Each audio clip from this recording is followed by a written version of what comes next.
I will do that on my YouTube channel this week. I hope you watch.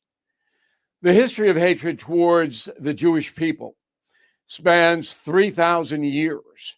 Subject is both incomprehensible and frightening.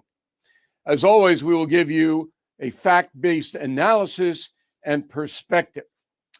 This is important because many Americans, including most, have no idea what anti-Semitism actually is.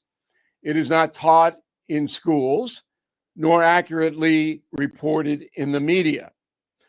But left unchecked, anti-Semitism will have a very negative effect on this country or any other. That is why I'm flagging you to the YouTube commentary, youtube.com/Bill O'Reilly. Please let me know what you think. Back in a moment. Imagine a pharmacy that actually makes your life easier. All Family Pharmacy handles it all. Consultations, prescriptions, fulfillment, shipping. As we head into the cold and flu season, now is the time to stay prepared. From antibiotics and antivirals to ivermectin and more, they've got you covered. Licensed doctors review every order for safety, and everything ships right to your door. Please visit allfamilypharmacy.com/Bill. Save 10% today. That is the Morning O'Reilly Update. I am Bill O'Reilly. For more news and honest analysis, please go to BillO'Reilly.com. No spin, just facts, and always looking out for you. From the Michaels Flooring Outlet Weather Center. Good morning. I'm meteorologist Chance Koch with your first alert forecast. We're going to be tracking temperatures a little bit chillier this morning, back towards the mid-20s to start back off.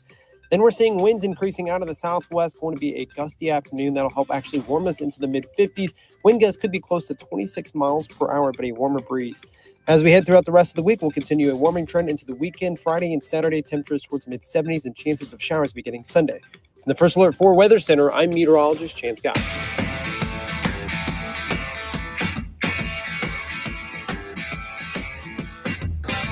Let's get moving, St. Louis. This is Mike Ferguson in the morning on News Talk STL.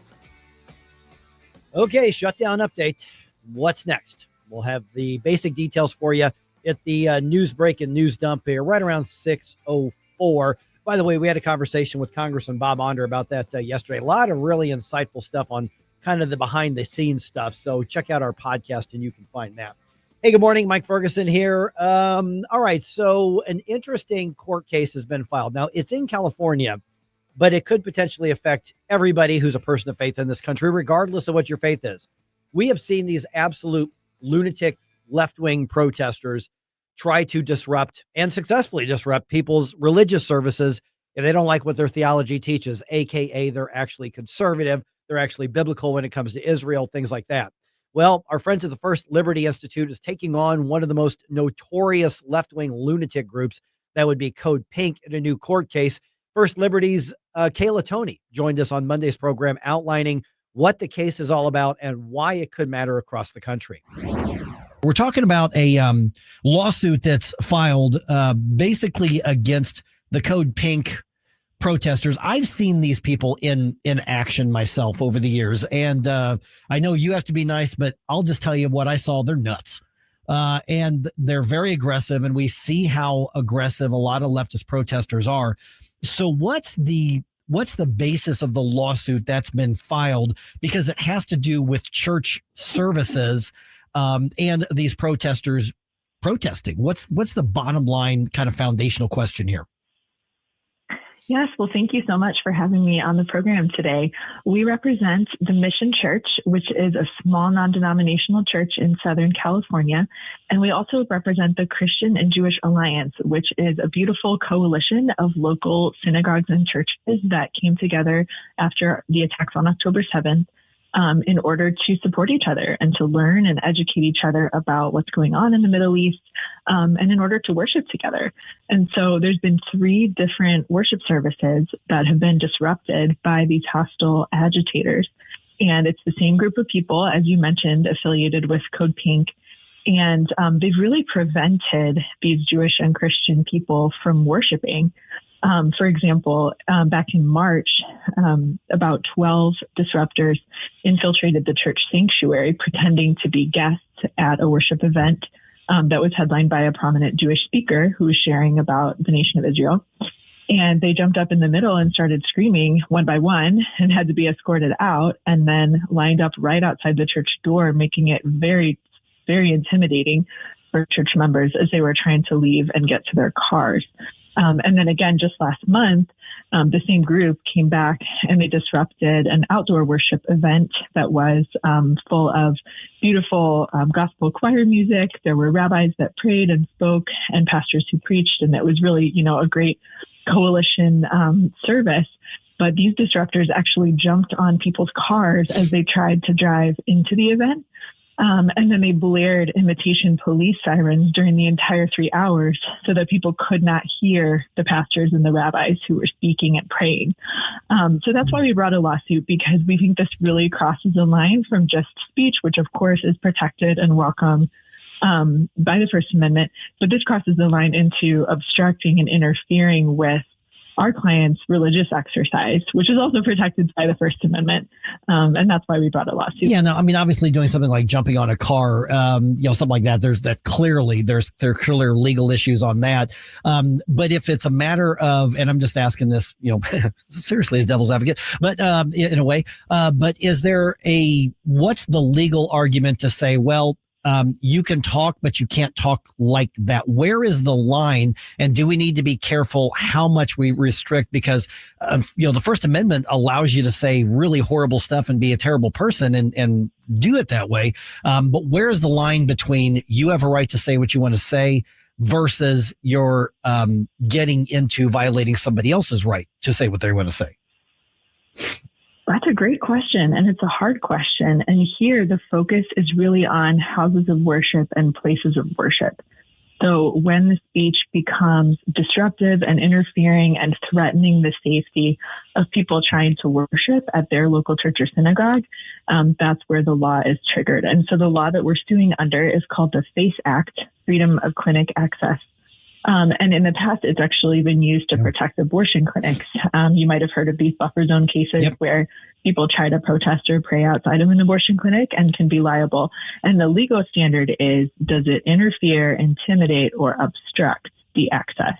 Now, when that law was passed, Senator Orrin Hatch, who was really a visionary when it came to religious liberty, he challenged his colleagues by adding an amendment saying that houses of worship should enjoy at least the same protection as abortion clinics. And so that amendment is in the law, which means that people cannot obstruct, intimidate, or interfere with religious exercise at a place of worship. And so that's the law that we're suing under. And we think it's very helpful because it is limited, right? So it's not preventing speech in public context. People are welcome to speak on the sidewalk or in a public place. Of course, that's protected. It's when it's inside the church, when it's at the church door, when it's, jumping on cars in the parking lot coming to the worship service. That's when it becomes obstructing, because really it's preventing people from safely exercising their First Amendment rights in worship. Yeah, you mentioned that they were blaring like sirens as well. Is there anything in either First Amendment case law, religious freedom case law, that addresses amplification and basically artificial sound? Because can you ban something like that and not be banning the actual speech? Yes, I believe so. It's kind of a new area of law, so there's not a lot of precedent on this, but certainly if the intent of the noise is to drown out someone else's speech, that's not speech, and it doesn't send a message. Something like a siren is not sharing any sort of message. It's in fact designed to drown out someone else's message. And I will say the Department of Justice has brought a very similar case protecting a synagogue in New Jersey, where vuvuzelas and police sirens were also used in order to cause hearing damage. And they made that same argument under the FACE Act, saying that this is not speech, this is trying to drown out someone else's speech. Yeah, so basically a more aggressive version of a heckler's veto, kind of. Correct. Okay, so here's the tricky question. This case is obviously in California. I don't want to stereotype, but the courts in California don't always get it right, and they tend to sort of ignore basic, Bill of Rights things. What is your take on the initial reaction to the case in the courts in California? Well, it's too early to tell. We did get a judge assigned, and we're just starting on all of the process of getting the lawsuit launched. But we are optimistic because we think the facts here are so egregious. And, the story is a compelling one, especially since it's the same disruptors targeting the same Christians and Jews in the same neighborhood, on multiple occasions. And we also think the FACE Act is really significant. It's one of these interesting laws that crosses political lines because whatever precedent is set to protecting houses of worship, there is that flip side with the abortion clinics. And so we're hopeful that our judge will see it as less of a political issue and more of enforcing the law as it's written to make sure that people are not interfering with or obstructing religious Americans' ability to worship safely. Okay, so if you get the ruling that you're looking for, what is it you want them to be enjoined from? Obviously, the physical violence, I would think that's just a criminal act itself. But what is it from a civil perspective do you want to be enforceable with a court ruling? Yes, we're really looking for protection here, and it's really applied to these specific defendants for these specific places of worship. So what we're asking for is injunctive relief, which would be a court order, essentially preventing these specific people from coming and disrupting and interfering with services at the Mission Church or services that are hosted by the Christian and Jewish Alliance. And we think that that would provide the right deterrence and the right accountability to make sure that these people can worship freely because they're afraid to plan future events together. They want to as a practice of their religious faith, but they know that these events could be ruined by the exact same disruptors and that there might be more violence and more obstruction. So that's really the core protection that we're looking for, and that deterrence and accountability. Okay, we're visiting with Kayla Tony from the First Liberty Institute. Just got a minute or so left here, Kayla. Okay, so this is in California. We've seen an increase in violent, disruptive leftist protesting. And to be fair, some leftist protesters who do it right. They just have their say, wave their signs, do their flags, and they do it. But the ones who have gotten aggressive, the ones who are violating other people's rights, somebody may be asking, we hope you win in California. Does that have anything that could impact us in preserving rights here in St. Louis, in Illinois or in Missouri? We think it certainly could.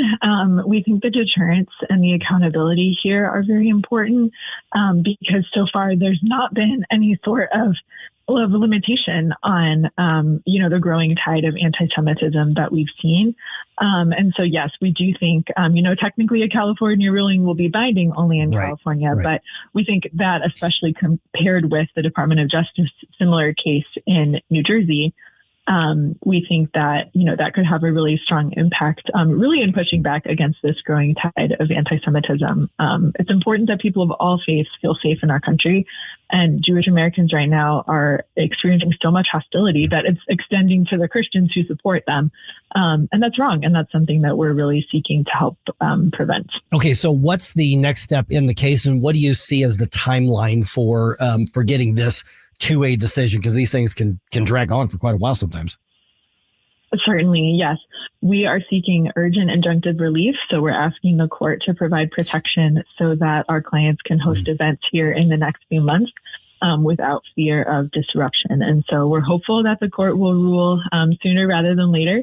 And, we'll definitely be keeping an eye out for similar violations that are occurring.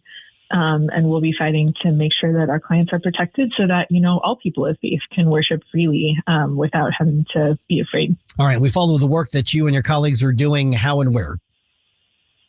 On our website, firstliberty.org, you can see all the great cases that we're fighting for right now. We never have to charge our clients a dime for legal fees, which is an incredible blessing because of our generous supporters. And there's also a place on the website where you can request legal help. And this is how a lot of our cases come in. It's just a simple fillable form.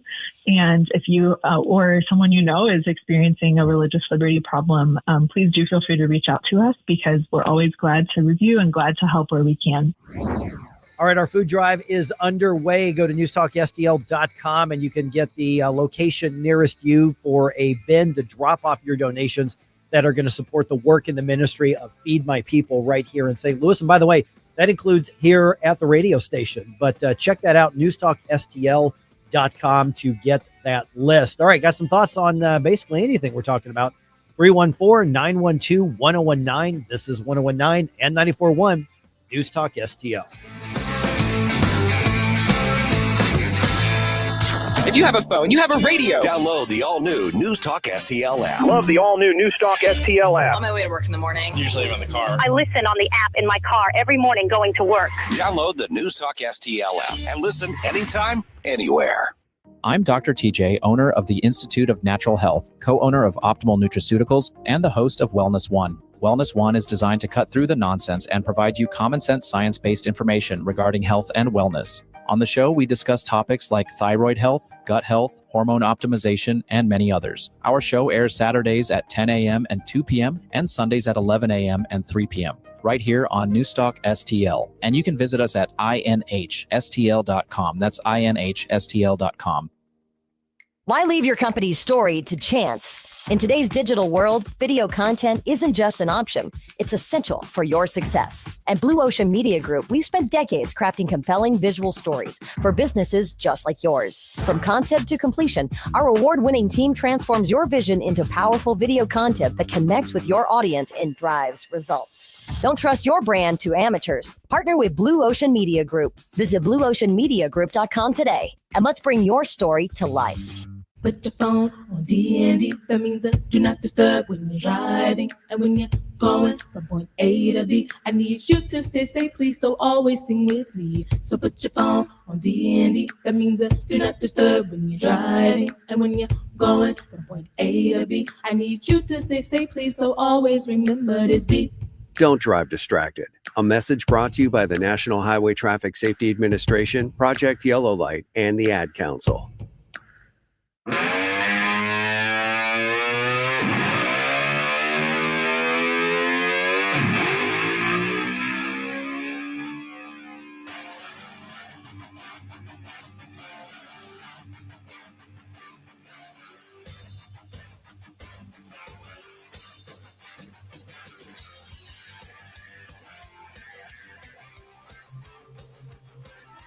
Get up, St. Louis. It's Mike Ferguson in the morning.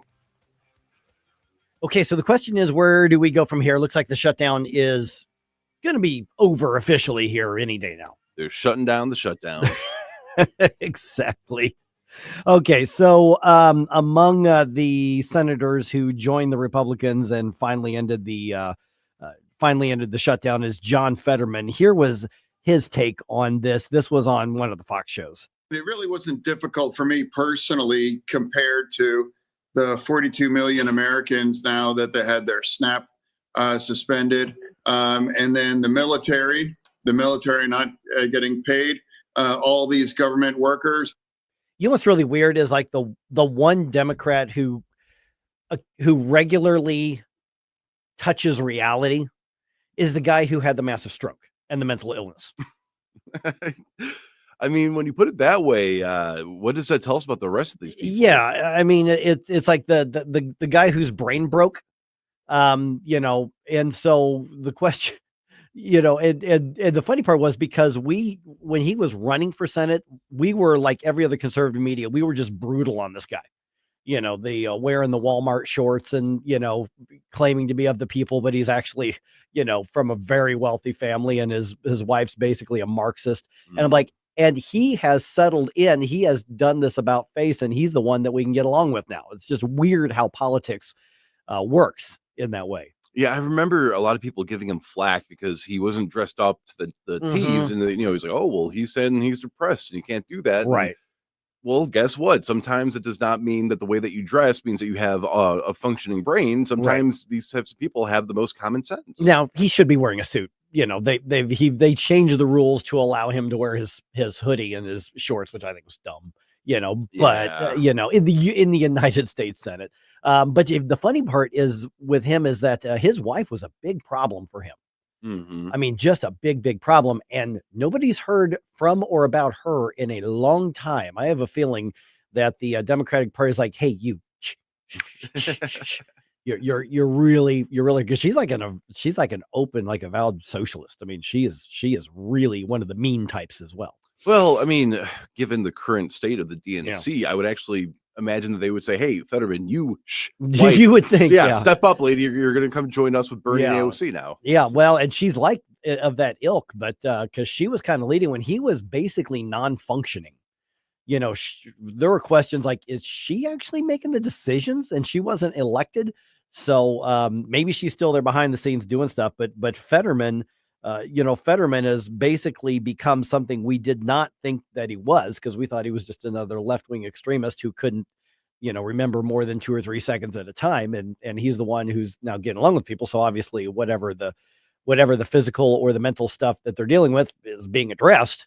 But it's just weird to me. Is like the one guy who's making any common sense is the one guy who has the history, physical and mental history that's very, very different. Now, I think a lot of the other Democrats are crazy, but I don't think they've been diagnosed with anything.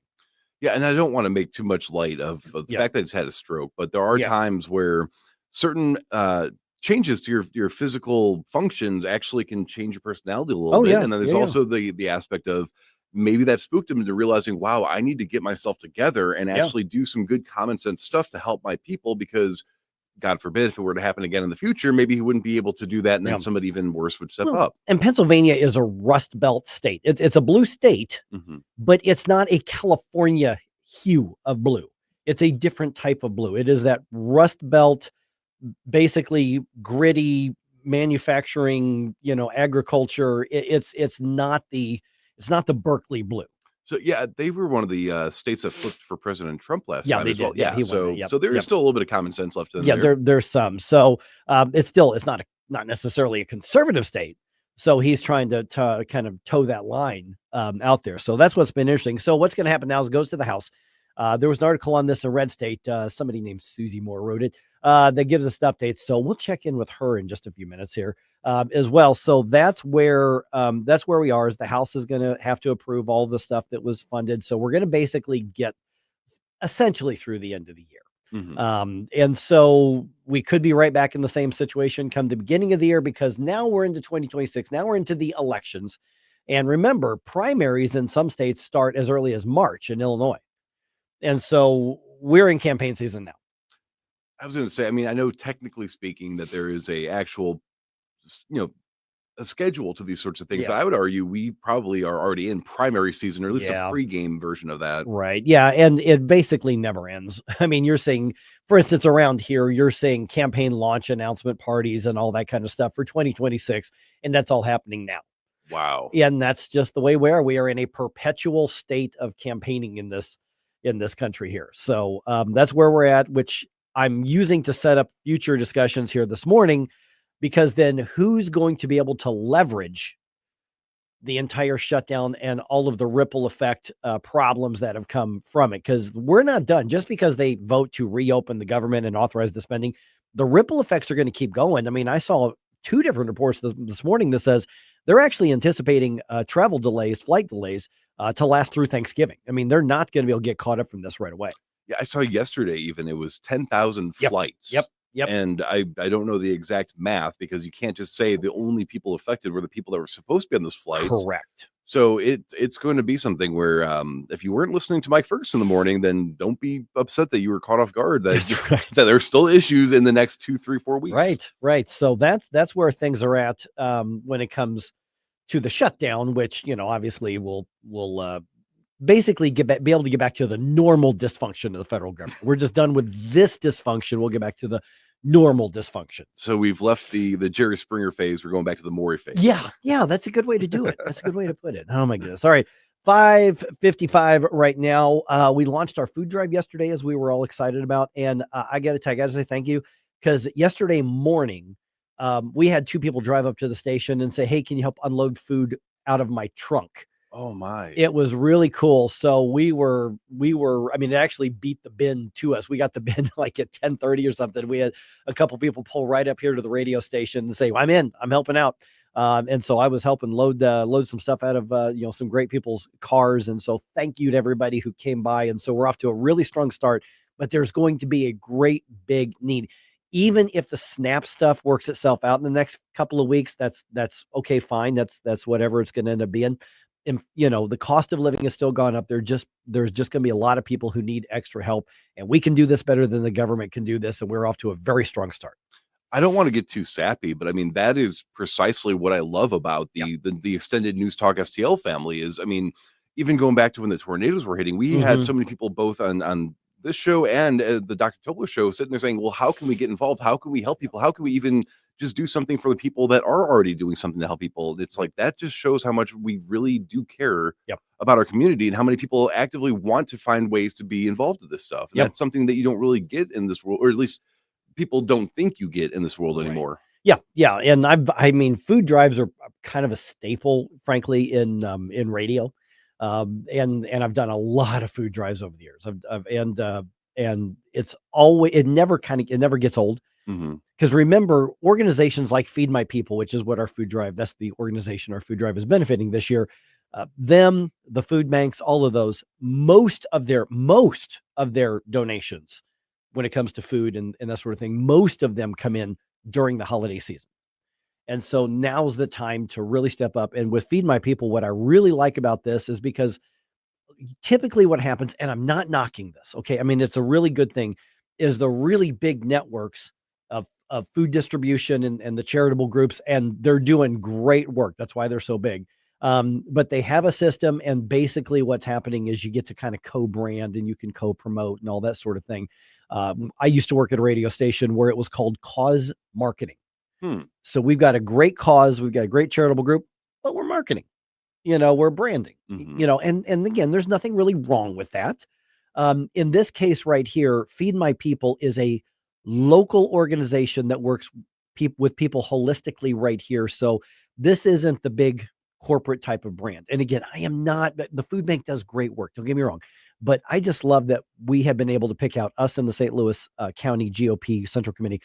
We have been able to work with an organization that's local, deals with people holistically, and what they're doing is getting them from point A to point B, which is self-sufficiency. So to me, this is really one of the more rewarding ones I think I'm going to be involved in. Yeah, and it's the great thing about stuff like this is that people want to come, but it's also important to remember that usually we wait until we hear a disaster or catastrophic event happens before we get involved. Right. This is a year-round thing that we can do. And I'm going back up for Thanksgiving to my family in Chicago area, and they want to send me back home with some stuff to donate. Great. So, I mean, this is really going above and beyond for everybody. Yep. So please come on out to the radio station. Of course, you can go to Michael's Flooring, and you can go to Chris's Pancakes, and you can go to the Bertolino's, and we would just love for you to be a part of it.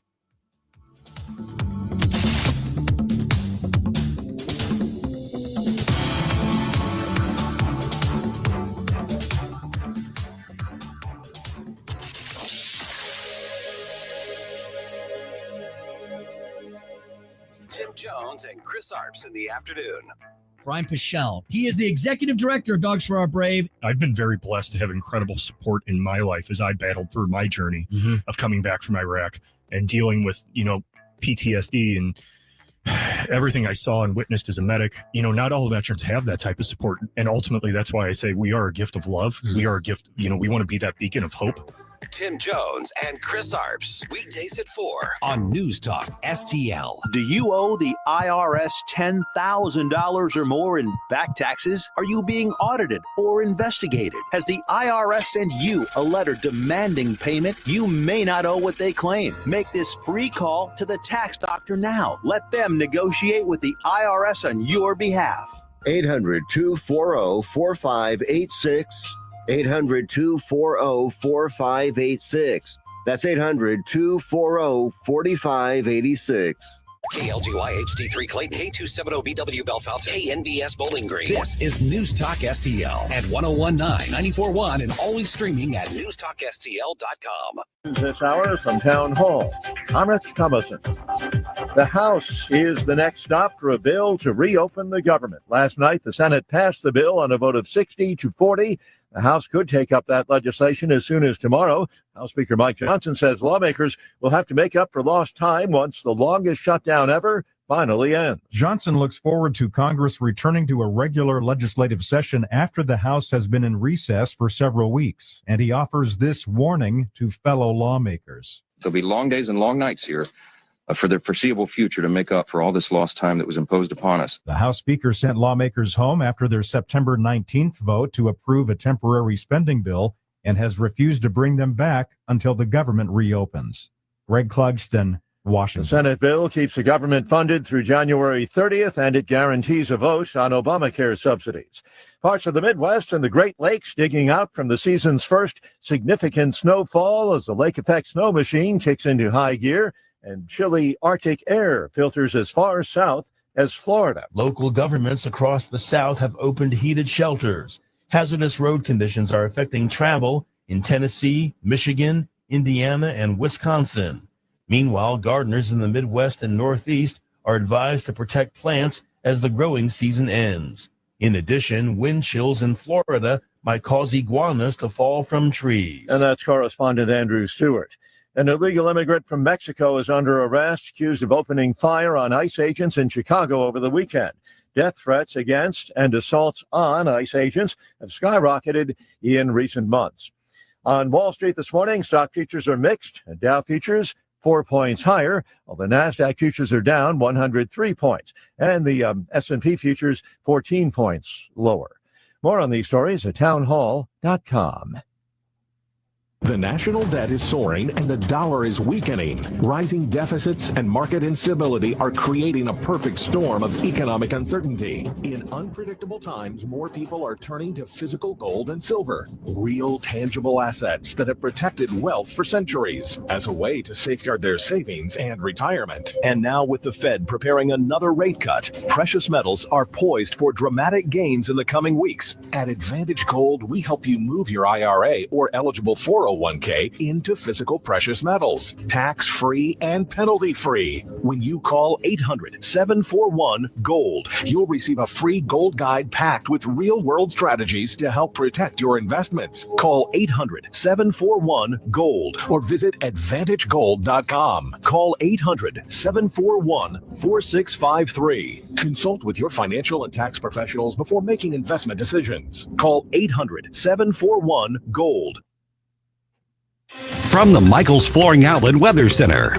Good morning. I'm meteorologist Chance Koch with your first alert forecast. We're going to be tracking temperatures a little bit chillier this morning, back towards the mid-20s to start back off.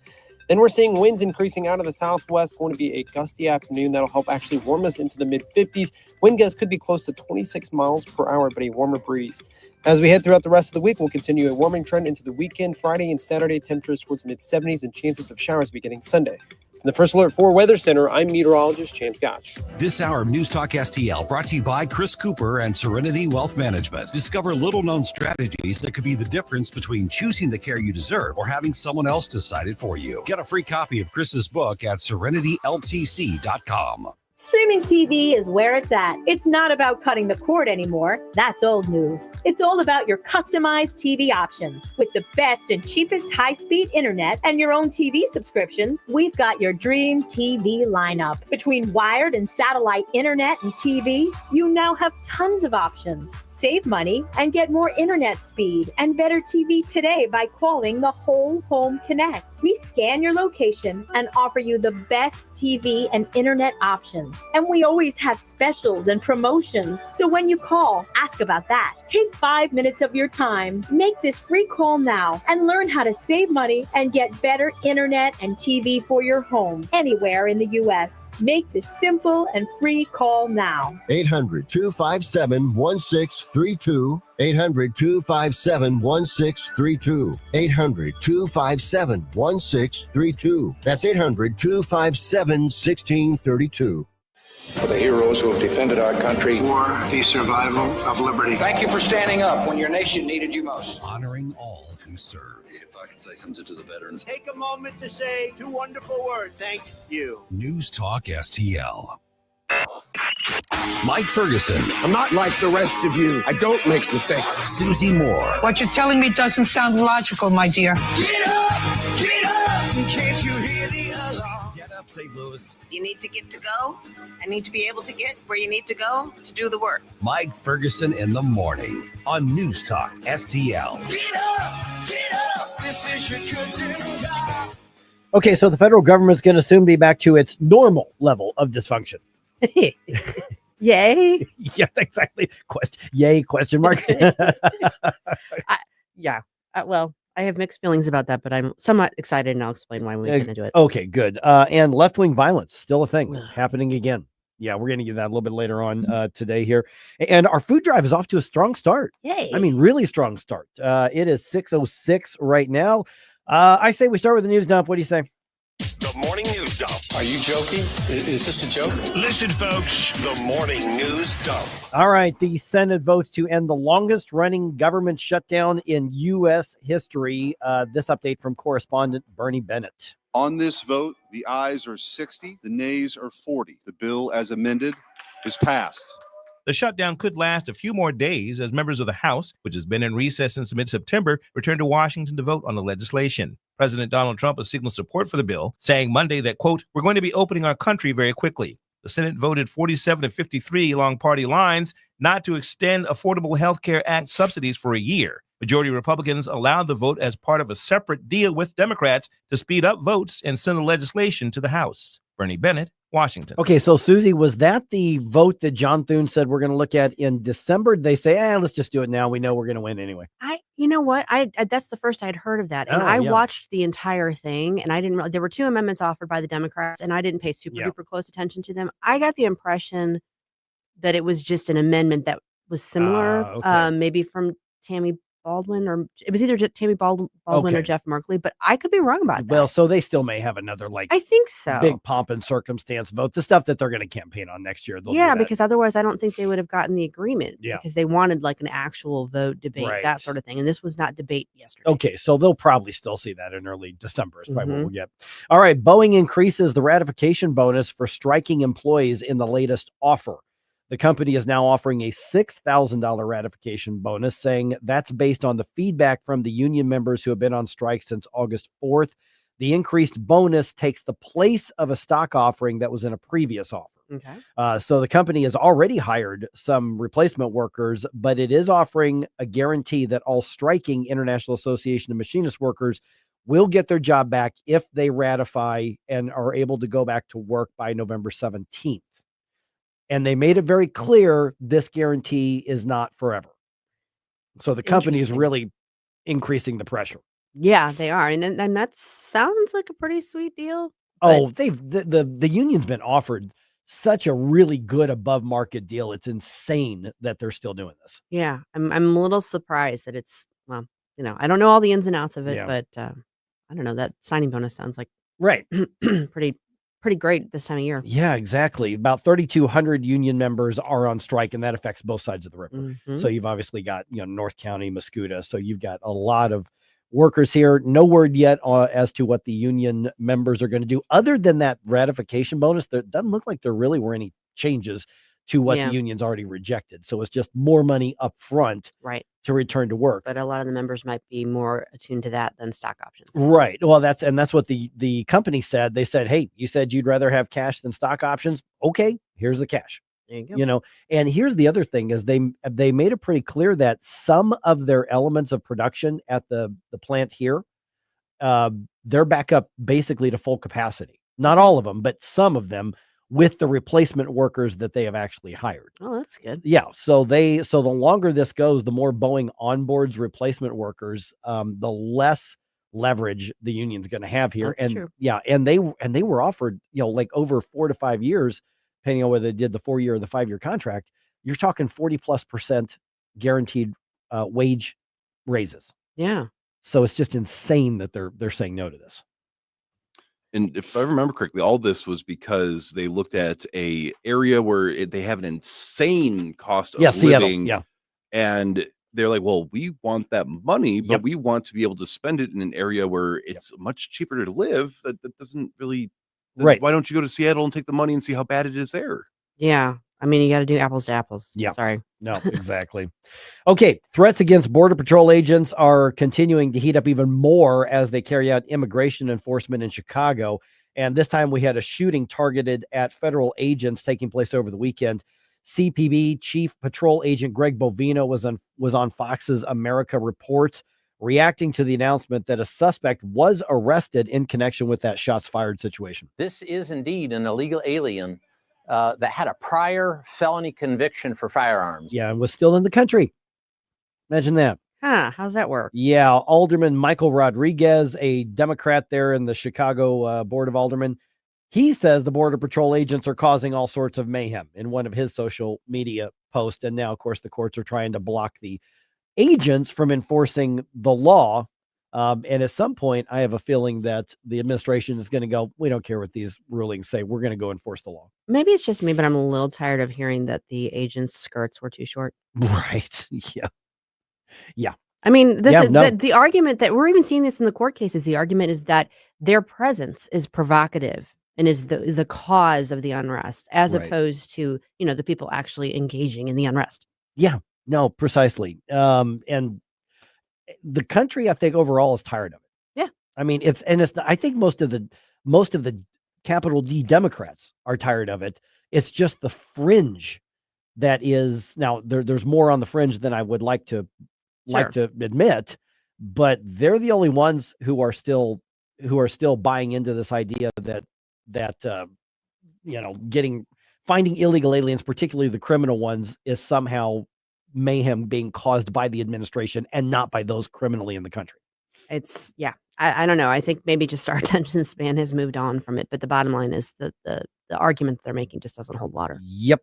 All right. The president is threatening to sue the BBC. Yeah, over the way the network edited a speech that he made for one of their broadcasts. In a letter to Britain's public broadcaster, the president's lawyers said the BBC must retract its documentary by November 14th or face a lawsuit for no less than $1 billion. The network came under fire for cutting out a section of Donald Trump's speech on January 6, 2021, when he said he wanted supporters to demonstrate peacefully at the U.S. Capitol. Over the weekend, the head of the BBC and the news CEO both resigned, calling the edit an error of judgment. Greg Clugston, Washington. Well, I guess technically that's an error in judgment, or you could just call it lying. Yeah.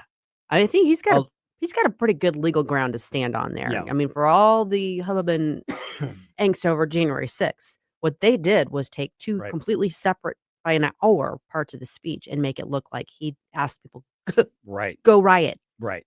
Yeah. That's a problem. We have freedom of the press here in this country, but that comes with a significant responsibility. Yeah, you're not supposed to lie. You don't lie. Yeah, precisely.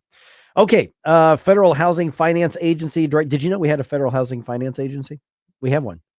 And apparently they do stuff. Yeah. Yeah, I've seen that acronym before. Yeah. So their director is a guy by the name of Pulte. Bill Pulte. Yeah. So he posted on X on Monday, the President Trump is proposing a plan for the government to back 50-year mortgages. When asked for what he thinks of the plan, the president dismisses any negative concerns from people like me on Fox's The Ingram Angle. It's not even a big deal.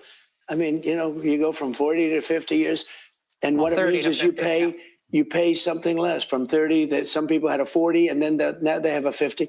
All it means is you pay less per month. You pay it over a longer period of time. Okay, you're out of your mind if you take on a 50-year mortgage. I mean, you're out of your mind. Don't do that. I will own nothing, and I will not be happy about it. Jeez. Oh, my goodness. So, yeah. Okay. Devil's advocate. Okay. Putting the horns on. Yeah. Okay. Why are you out of your mind when you take into consideration the fact that, if you sell the house, you are done with the mortgage. I mean, you're whether it's a 30 years or 50 years, you're talking about a very long-term loan that very few people actually live out that entire time in that house. Because the compound interest on a 50-year mortgage, 30 years is bad enough. I mean, honestly, you shouldn't. It's a good idea to take no more than 15 or 20-year mortgage, to be really honest. A 50-year mortgage, the only ones who are profiting are going to be the banks, and you're going to build in almost no equity, especially if you don't, if you sell within a fairly short time, which a lot of people do. Right. Can I pile onto that real quick as well? So I've been doing, because eventually I would like to have at least some sort of home I can call my own. And the average first-time home buyer, not owner, but somebody taking out being able to actually qualify for a loan for a mortgage for the first time is 40 in 2025. So if you take a 50-year mortgage out, if you found something that this is your dream home that you want to stay in, you'd be 90 before you finally pay it off. Yes, but this is an answer to that. This is to make it more affordable and available to younger people who have less income. So if you're 25 and looking to buy a home and you can get one that's a 50-year mortgage that's only going to cost you $1,200 a month versus a 30-year mortgage that's going to cost you $1,800 a month, maybe now you can afford to get into a home as a 25-year-old.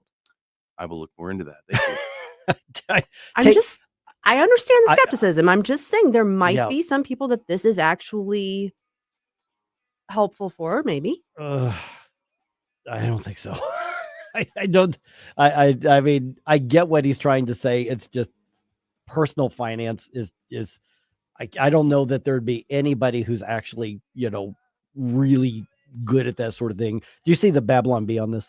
No, I didn't. They showed Ramsey, Dave Ramsey, like in a hospital bed, and it's like Ramsey basically, barely surviving after hearing about 50-year mortgages. I get it. Yeah. I do get it. I'm just saying that is one potential answer to the affordability issue.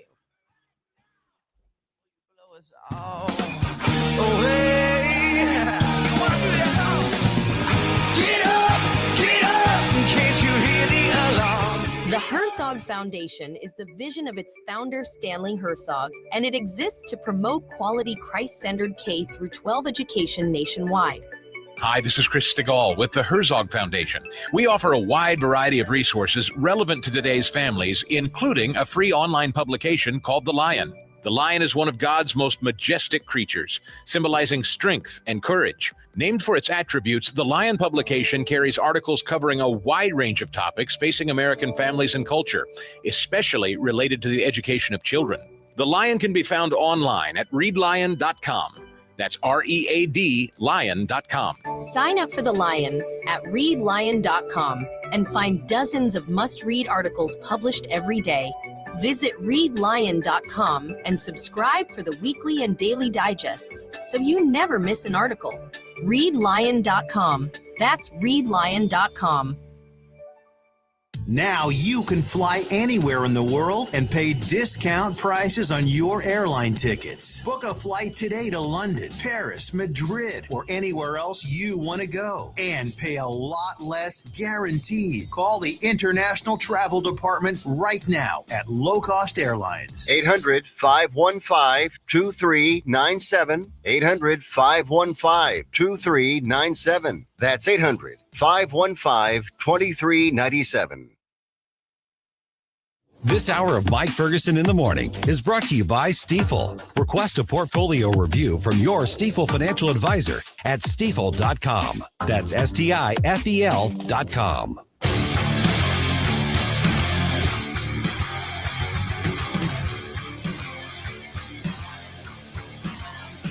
You are beautiful on the inside. You are innocence personified, and I will drag you down and sell you out. Good morning, St. Louis. Hey, it's Vince from The Vince Show right here on News Talk STL every weeknight at 8. Right now, it's back to Mike Ferguson on 101.9 and 94.1 News Talk STL. All right, the shutdown is about to be over, but the ripple effects are going to last for a while, Susie. Yeah, they are. Yep. Okay, so the House is likely to approve the agreement this week. Have you heard what the schedule is on that yet? No, and I think they're still trying to wait to see how quickly everybody can get back in town. Yep. They're all traveling. Today's Veterans Day, right? So I don't think they were planning on doing anything anyway. But I think they're aiming for tomorrow, but that has not been definitively laid out as the timing. Yeah. So basically, SNAP payments at this point are going to be partial payments in Missouri at this point, because remember, the government's not reopened yet. Just it's cleared the Senate side. Now, I have a feeling that the House is just going to rubber stamp it and move on. I think so too. Yeah, but that may not change those welfare benefits for this month. So they'll be back in full next month, but this month they still may be partial. And just from like a logistical standpoint, yes. I don't know if they're going to try and backfill that. Right. Yeah, I don't know. My assumption is yes. But I don't know. I mean, they were, the mechanism of trying to do partial payments was an issue. Right. And that's why we're having all these court battles over it. But my assumption is, without having verified this completely, is that they will backfill the deficit from. Yeah, because the money is there. Remember, what they didn't run out of the money; they just ran out of the permission to spend it. Correct. Right, and at this point, they still don't have permission to spend it because the House has not approved the bill and the president hasn't signed it. This is correct, but the judge thinks he's given them permission to. Yeah, exactly. Okay, so also like flight delays and cancellations. I saw a couple articles this morning that are saying they still think the backlog and the ripple effect on this probably going to last through Thanksgiving. Well, it could. I will tell you this. If you get everything online and onboarded and everybody up to full speed, they said it'll take at least 96 hours from that point to completely unwind, the delay at that point. Now that's, when do we get everybody back online completely? Maybe the end of this week. So 96 hours pushes us into next week. Yeah. That's not all the way out to Thanksgiving, but it wouldn't surprise me if there are sort of lagging effects from that. Yeah. And apparently there's also been an increase in air traffic controllers retiring. Mm-hmm. The ones who've been on for long, they're like, I'm done. Screw this. I'm out. I've had enough of this. Yeah. BS. Yeah, exactly. Yeah. And you can't really blame them if they've got their 20 or 25 years or whatever it is that they get you to retire as an air traffic controller. So they've also been hiring Sean Duffy, the transportation secretary, about 6 months ago. He was talking about an aggressive campaign to recruit new air traffic controllers. Yes, they have been doing that. Yeah, but it takes a long time to get them up and ready to go. It's not like a one-day training sort of thing. You go to school for this. You do. Yeah. It takes some time and some effort and some investment into these people to get them ready to the point where you can put them in a tower. Yeah. So we actually have our good friend Dave. Okay. I don't think Susie's got to experience yet, but he has a couple thoughts about the whole government reopening and the programs that people have become too accustomed to. Hey, Dave, what's up? Hey, good morning, Susie. I'm sorry. I'm like about 10 shots of espresso on a day you don't want it, so I apologize. I'm ready for you. You know what? I know you are because you're an attorney, and you guys are a lot smarter than me. So here's the question: I had I guess a debate with my wife, who's a lot smarter than me, and my daughter, who is too. And my daughter said something about they need to do something about childcare. I said, don't have kids, and they both got pissed. And I'm like, well, how is it that your mom and I made it work? My kids, my three youngest kids, never spent a moment in daycare. My wife and I never worked the same shift. Matter of fact, guess what? My youngest is 20. We still don't work the same shift. Right. Am I missing something? Because it's either up to the parents to make this work, or hopefully you have family members or friends. But if you're putting all your eggs in the basket for the government to help you, you're probably going to drown. Or am I missing the point, guys? No, I don't think you are, Dave, because this is going back to, and I saw some of these memes on social media, and I typically don't quote memes, but there was really good one that says basically the government that is empowered to feed you is empowered to starve you. The government that is empowered to provide your healthcare is empowered to deny you healthcare. I mean, so when it comes to something like something like childcare, if you're relying on the government, aka everybody else, to provide the childcare for your kid, then you're giving the government to decide that your kid doesn't get cared for, when that's the parents and that's the family's job. If anything, these shutdowns should tell us the federal government has its tentacles in way too much of our lives in the first place. That's why I wanted a shutdown to happen, so people would realize that we should never be depending on the government, especially the federal government, for stuff like that. No. And you know what's funny? You take the Demtards. I know it's not a popular word, Libby's, but just suck it and stay with it. The Demtards are the pro-abortion people, but now all of a sudden we're worried about childcare. You don't need childcare for a dead kid, which is what you people push. Hey, I get it. I mean, it's harsh, but that is a valid comeback to the concern that's being raised. Well, it's also just this assumption that the left has, and I'll be really honest, too many on the right have this assumption that, well, we go to government to solve our problems. We go to government to fix things in our lives. No, I want government out of my life so that I don't have half the problems that are inflicted on me. And so I am able to deal with all of my problems on my own, and I can sink or I can swim. And if I sink, that's on me. Quit outsourcing your responsibility. You know what cards I like to throw down on the table for the idiots on both sides that say government's the answer?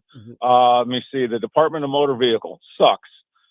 Veterans Administration double sucks.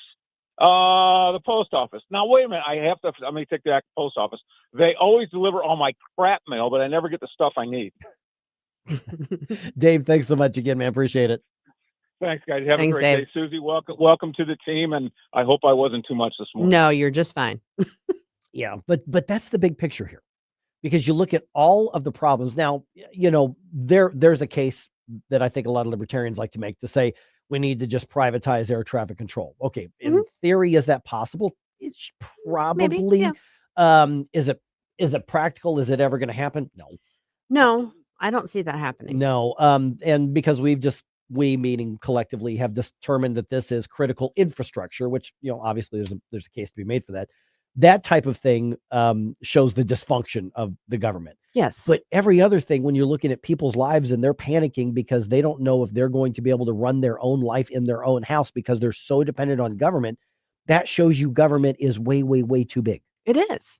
And like I was saying, it's you're outsourcing responsibility to others, trying to, I guess, maybe make your life easier, but all it does is make your life more complicated, because then you're dependent on others to come through, to be competent, to be, have your interests at heart. Yeah. Who better to do that than yourself? I mean, think about the sticklers in Congress, whether you're on the left or the right. Let's pick out the people who basically throw a monkey wrench into things, whether it's for good or bad reason. Hakeem Jeffries, Rand Paul, Chuck Schumer. You could just throw them all in and Massey. I mean, you can look at all these people and say, wait a minute, that's not good enough. And we end up with a shutdown that lasts longer. You're allowing your life basic elements of your life to be controlled by people who don't know you, will never know you, have no vested interest in your actual life. And they're fighting over much bigger picture things. So if you're getting caught up in the current, it's because you chose to swim in the dependency. That's exactly right. And again, we just listed 4 people, 2 of whom I generally agree with on a lot of things. Absolutely. But even so, I don't want them making the decisions for me.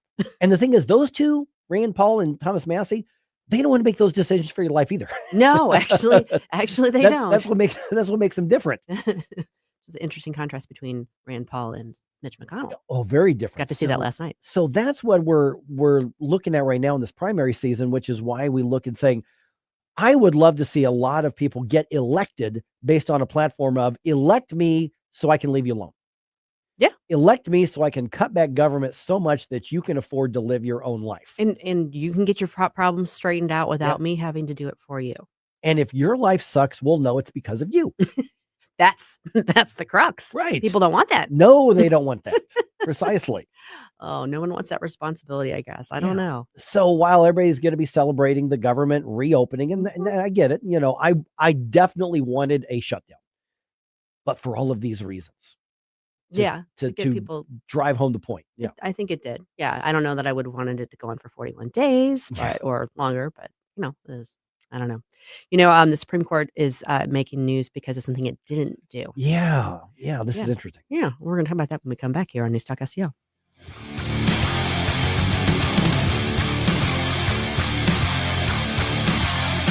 You are beautiful on the inside. I think you all know that I've always felt the 9 most terrifying words in the English language are, I'm from the government and I'm here to help. Run away.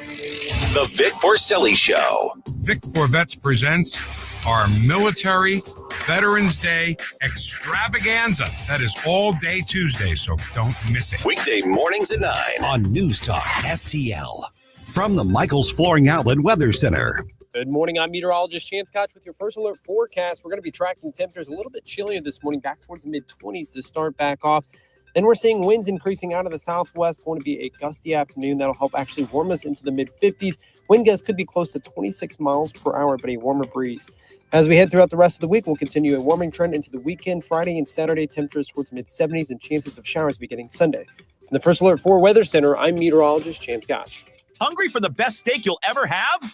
Head to the heart of Moscow Mills and discover Harry J's, a local landmark and family-owned steakhouse, serving up excellence since '98. From mouth-watering appetizers to decadent desserts, Harry J's has something for everyone. Enjoy our extensive bar selection while soaking in our friendly family atmosphere. Whether dine in or carry out, your meal is prepared to perfection. Make the drive to 300 Main Street and treat yourself to a taste of Moscow Mills' finest. Harry J's, more than a steakhouse. We're a tradition. Tony Colombo here for Gutter Pros and Exteriors, your all-in-one service team that brings years of experience and quality that's affordable right to your doorstep. Christine and I discovered Gutter Pros and Exteriors when we bought our home and inherited a gutter problem. And they've also repaired siding damage on our home because along with gutter repair, gutter installation, and leaf protection, the Gutter Pros team are also the best for repairing other exterior damage, including fascia, soffit, and all siding repair and installation. Learn about all the ways Gutter Pros and Exteriors can help your home or business right now at gutterpros.com. It's that time of year. Pumpkin spice in the air, flannel everywhere, and Hallmark movies playing nonstop. All that's missing? A mattress that feels like a warm hug. Black Friday sales are on at Snooze. Save up to $500 on Tempur-Pedic Smart Base sets or melt into $600 off a Beautyrest Black. We'll match it to your perfect bed with real Mayo Clinic pressure mapping because your sleep deserves a love story too. Locally owned, comfort obsessed. Come find your happily ever after in mattress form. If you don't snooze, you lose. What happens next? So we are closing up Democrat programs, and they're never going to open again. Happens right here. Democrats appear perfectly happy to keep the political theater going. 1019 and 94.1 News Talk STL.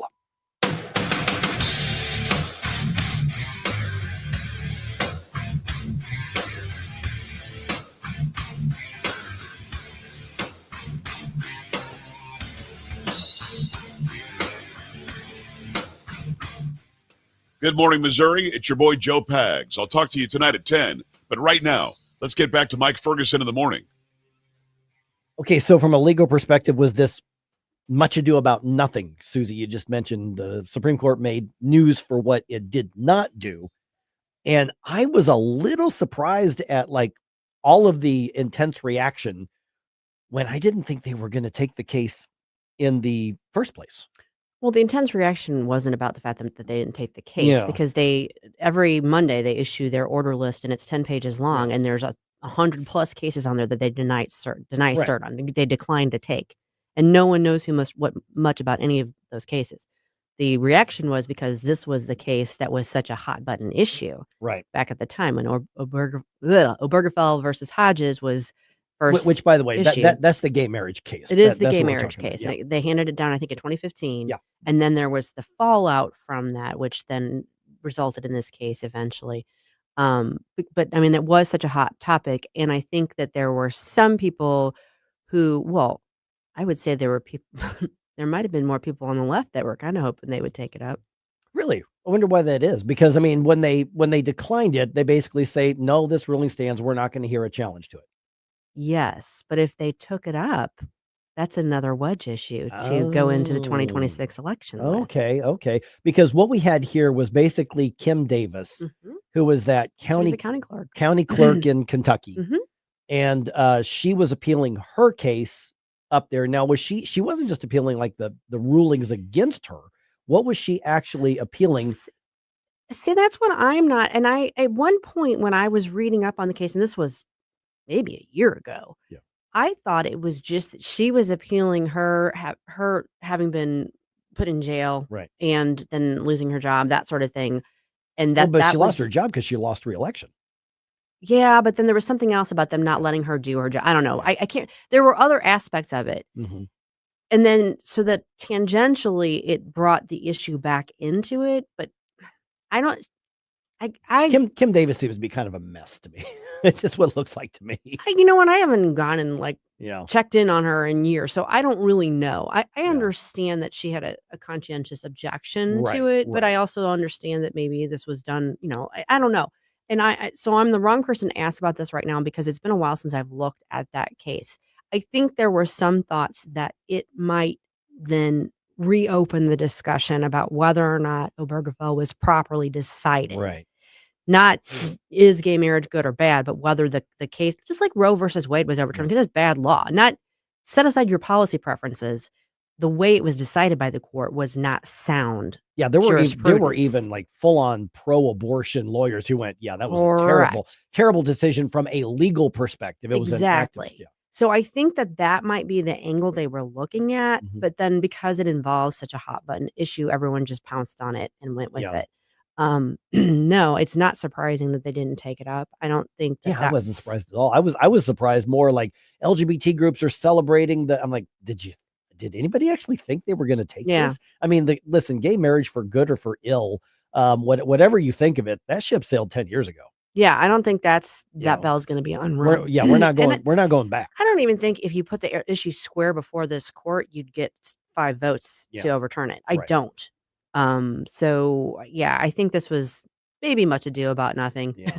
Yeah. I just found the reaction interesting. You know, all these kinds of headlines. I think they were trying to make something out of it that just wasn't there. But your thought on that makes a lot more sense when, the Democrats are like, "Ooh, we can fire everybody up on this again." Correct.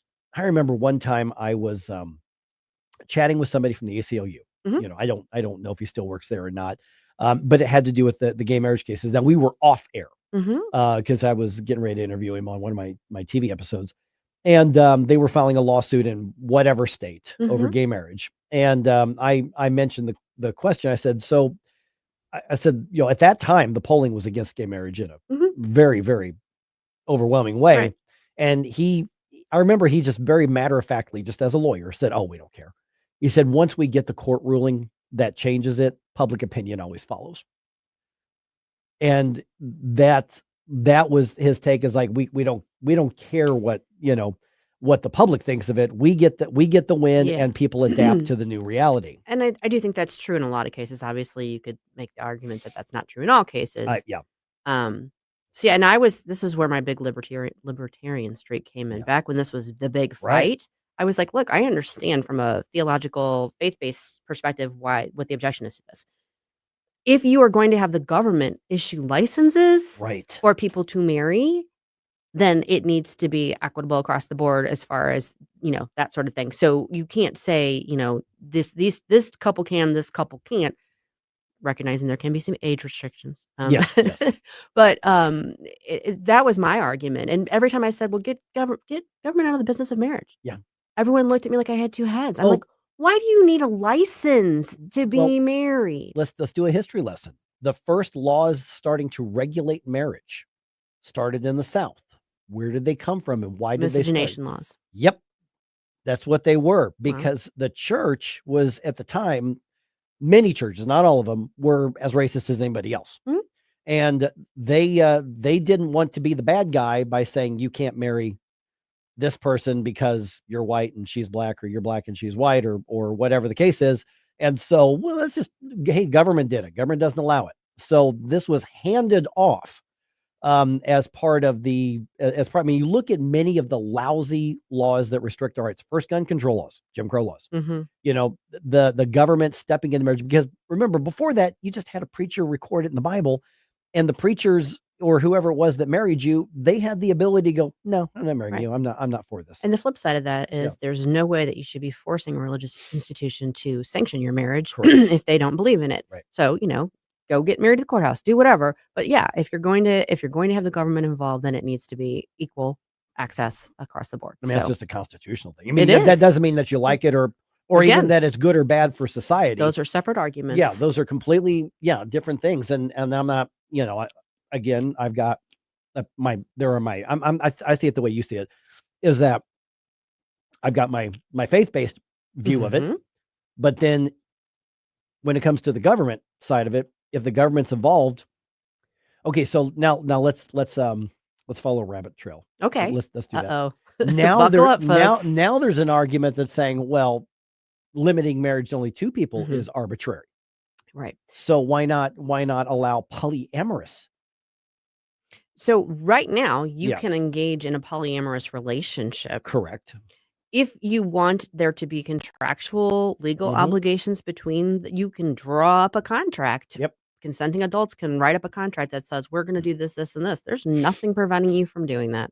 should the government recognize a 3 or more person marriage on I'm coming up with the same logic as recognizing gay marriage? Because that's the slippery slope right. argument that the we heard. slippery slope argument. So there's a couple different avenues there. There's the age restriction avenue. Yep. There's the familial restriction avenue, and then there's the more than 2.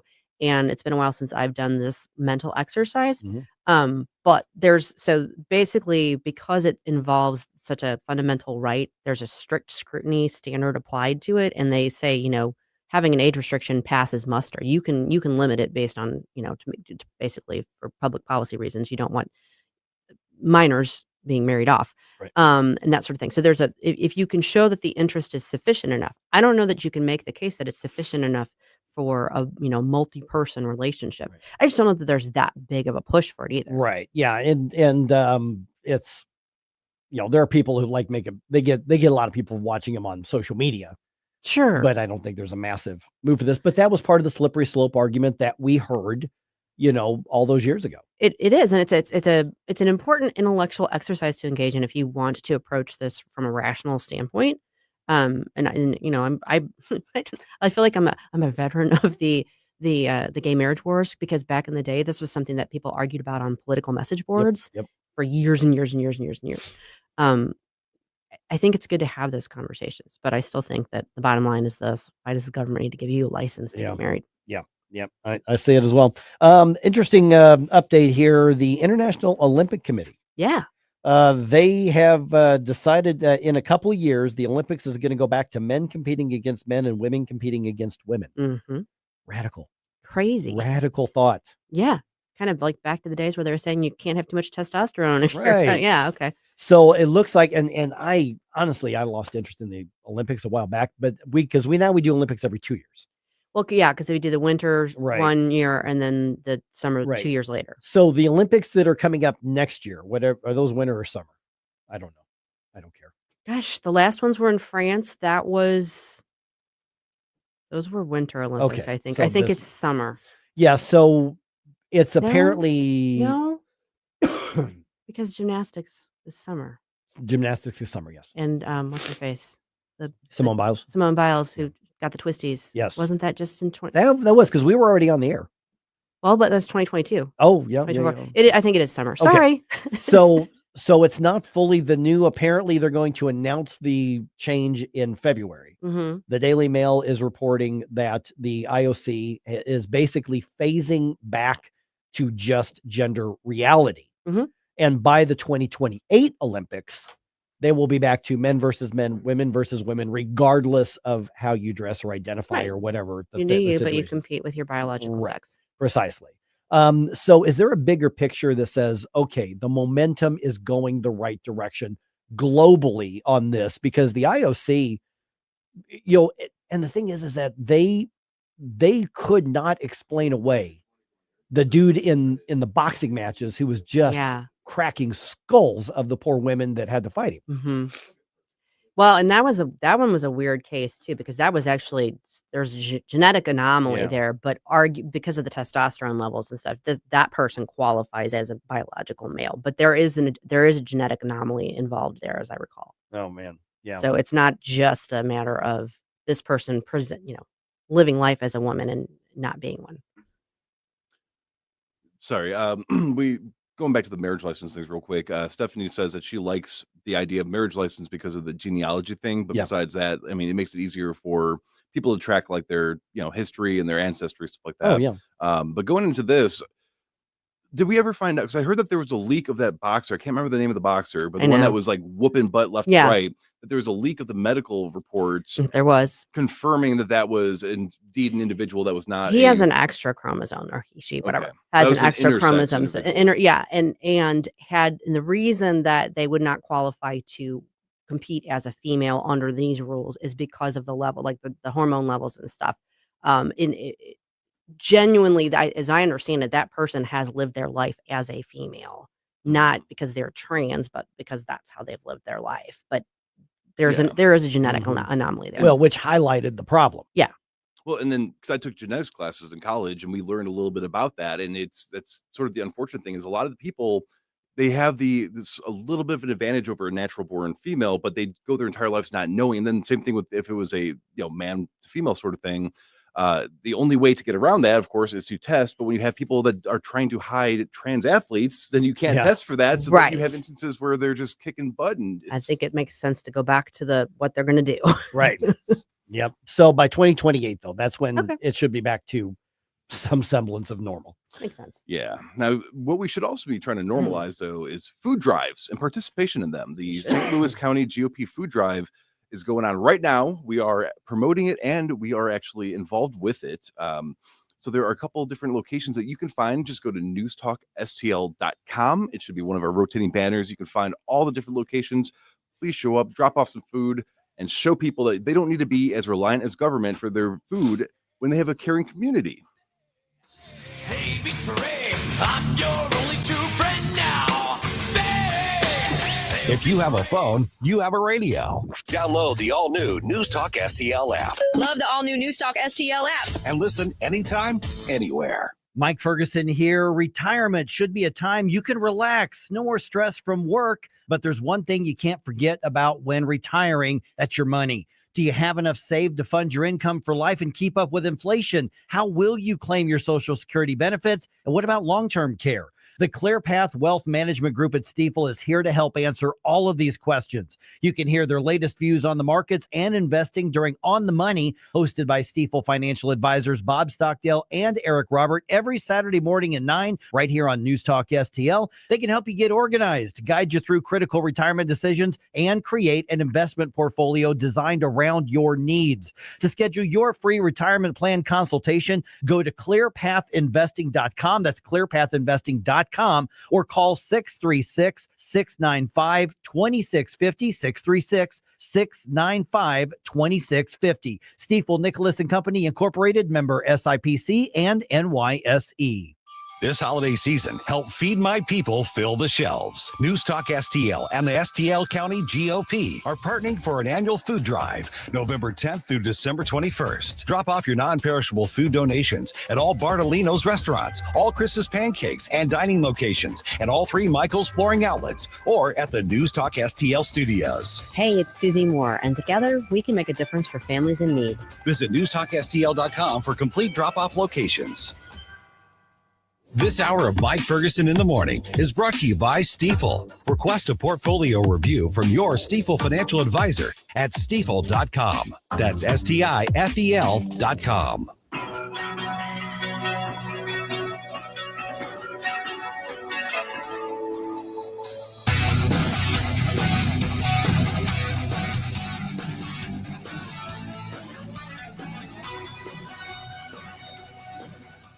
Bill O'Reilly here. Check out the O'Reilly Update this afternoon at 3:45. Right now, it's back to Mike Ferguson in the morning on News Talk STL. All right. The federal government will soon be back to its normal level of dysfunction. Yay. As opposed to the current excessive level of dysfunction. Okay. The bonus level of dysfunction. Yeah. You take what you can get. Man. All right. And the 7 o'clock hour, because we had some folks talking about this in the Rumble chat box. Left-wing violence. Yeah, that's still a thing. We had kind of all hell break loose again in another TP USA, another Turning Point USA event. And our food drive off to a great start. You just heard Jerome talking about that. Yes. It is 6:49 right now. I think that means it's time for a news dump. Successful dump. Wake up, America. It all worked out. They got all the news.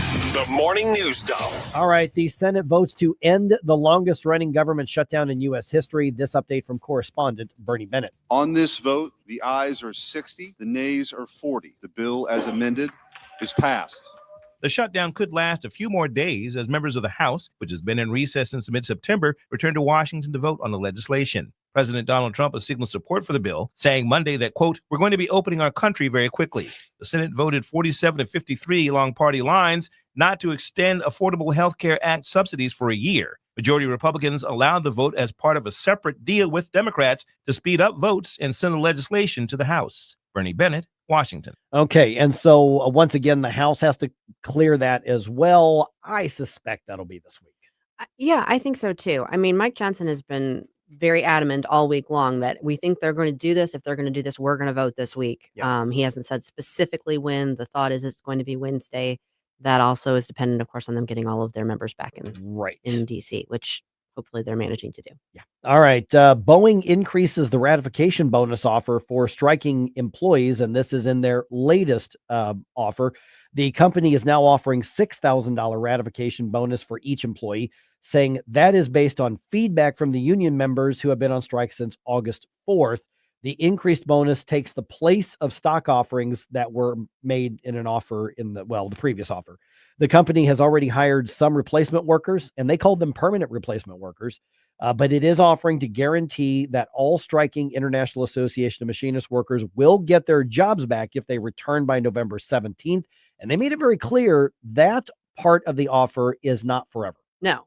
And I get it. That something's got to give here. They're offering a very generous package. Yeah, they are. They're incentivizing it even further, and they're giving a deadline. I think it'll be interesting to see if that breaks things open. Right, because the rest of the offer didn't really change. No. So 3,200-ish union workers are on strike here. Okay, so we have yet another increase in Border Patrol agents being threatened as they carry out immigration enforcement orders, particularly in Chicago. This time we had shots fired at federal agents happening over the weekend. Customs and Border Patrol Chief Patrol Agent Greg Bovino was on Fox's America Reports, and he was reacting to the announcement that a suspect was arrested in that situation of shots fired. This is indeed an illegal alien that had a prior felony conviction for firearms. Yeah. So he was in the country illegally and had already been convicted. So not only was he out of jail, but he was still in the country. Why? Yeah. Why? This is why this is an 80-20 issue in favor of the Republicans, and Democrats could gain some of that if they would just live in reality. Yeah. That's apparently a tall order. Apparently it is. Well, it's like they say, the only thing that stops a bad illegal with a gun is a good illegal with a gun, right? Oh, geez. Oh, my goodness. Interior Secretary Doug Burgum was on America Reports on Fox, saying President Trump's strategy to keep the price of oil and gas low is working, and that he's keeping his promise based on energy abundance. This meant for us to be able to have so much energy, sell it to our friends and allies so they can stop buying from adversaries like Russia and Iran, have so much energy that we can have prosperity at home. So all of his initiatives around the Middle East, around the world, is really about energy diplomacy. Again, prosperity at home, peace abroad. AAA says the national average price for a gallon of regular gasoline is right around $3.07. And so this part of President Trump's administration is 100% working as promised. I was just going to say, overall, there's a couple of exceptions, but overall, I really like this cabinet. I mean, I think that the people that were chosen for those positions, for the most part, were well done. And I like Doug Burgum in this role, and I like him and Chris Wright kind of tag teaming on energy. Yeah, there's a lot there. But the energy part, I mean, it's what's interesting is that the first thing the Biden administration did was basically start choking off energy. Yeah. And that began the domino effect that caused so many different problems. And so one of the first things the Trump administration did, undo that, and that began the domino effect to fix some of the problems. It makes a big difference, and we will see that over time too. It's not something that is immediate, but we are seeing it here. I did see the thing that, like, the nationwide gas prices, Missouri is definitely one of the lower states. We're in the dark blue range, which is good. Yep, it is. And of course, some of that has to do with the distribution. Is we're basically close enough to a lot of distribution. The cost to get it here is we're lower. Conveniently located. We are. That's right. Okay, President Trump threatening to sue the BBC over the way the network edited a speech that he made for broadcast. In a letter to Britain's public broadcaster, the president's lawyers said the BBC must retract its documentary by November 14th or face a lawsuit for no less than $1 billion. The network came under fire for cutting out a section of Donald Trump's speech on January 6, 2021, when he said he wanted supporters to demonstrate peacefully at the U.S. Capitol. Over the weekend, the head of the BBC and the news CEO both resigned, calling the edit an error of judgment. Greg Clugston, Washington. See, an error in judgment sounds so innocuous. Well, we had good intentions, but we used the wrong words. That's an error in judgment. That's not what happened. I misspoke. Yeah. We misspoke. No, you lied. I thought this happened in February. Turned out it was January. No, that's not what happened. Yeah. You just made. Yeah, it wasn't even that you made stuff up. There is such a thing as a lie of omission, and it changed the entire context. Yeah, completely. Yeah. So yeah, I mean, there's freedom of the press, freedom of speech, but that comes with a responsibility. I think they're probably going to take it down. Oh, I suspect. I don't think they want to face that lawsuit. Which means somebody's, now it's just going to be, they're going to be playing whack-a-mole on YouTube for it. It'll still be out there. But yeah, still. But yeah, I don't see how they have a choice. And this is just being held to account, for essentially, and it's funny because the BBC, which you've got, if you're over in the UK, you've got, BBC-1-2, whatever. I mean, there's a lot of them. And they have a lot of very, very good programming, but everybody pays for it. So basically, PBS runs the airwaves. Their version of PBS, BBC runs the airwaves out there. And in this case right here, they were just caught being activist and very dishonest activist at that. Yeah. Well, and they're going to pay a price for it one way or the other. Yep. All right. On this Veterans Day, you're going to see tributes to many of those who served on billboards throughout the metro area. KMOV's Morgan Harris explains. This is part of the Heroes Across America campaign.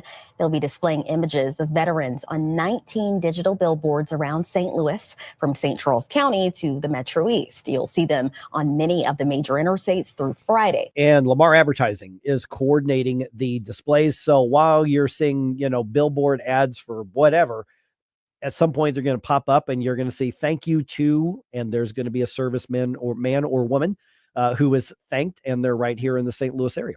Awesome. Yeah. Love that idea. And a little bit later, there are several places throughout the metro area that are doing, basically token thank yous to veterans. So vets, listen up. Today's your day. Your day. So we're going to have some of that, where you can go and, Awesome. It's a token, but still it shows the community cares. Absolutely. Yeah. So we'll do that here in just a little bit.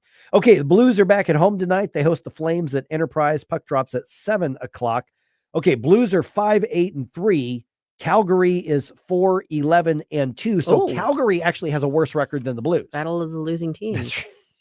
So you're saying there's a chance. Exactly.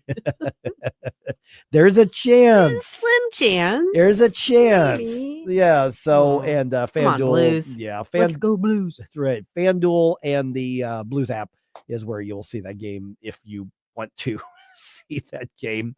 I'm just picturing 5-8-3, 4-11-2. I would not expect the sharpest skated game in the NHL at Enterprise. I'm just saying. Maybe they'll surprise us. Maybe they will surprise us. Kind of like the two negatives can create a positive. Yeah, maybe. On there. But hey, you know what? 2019 at the All-Star break, Blues were in last place. It's true. And they won the cup. It's true. It can happen. It can happen. Is it likely to happen? No, but it can happen. We've seen it. Calling Gloria.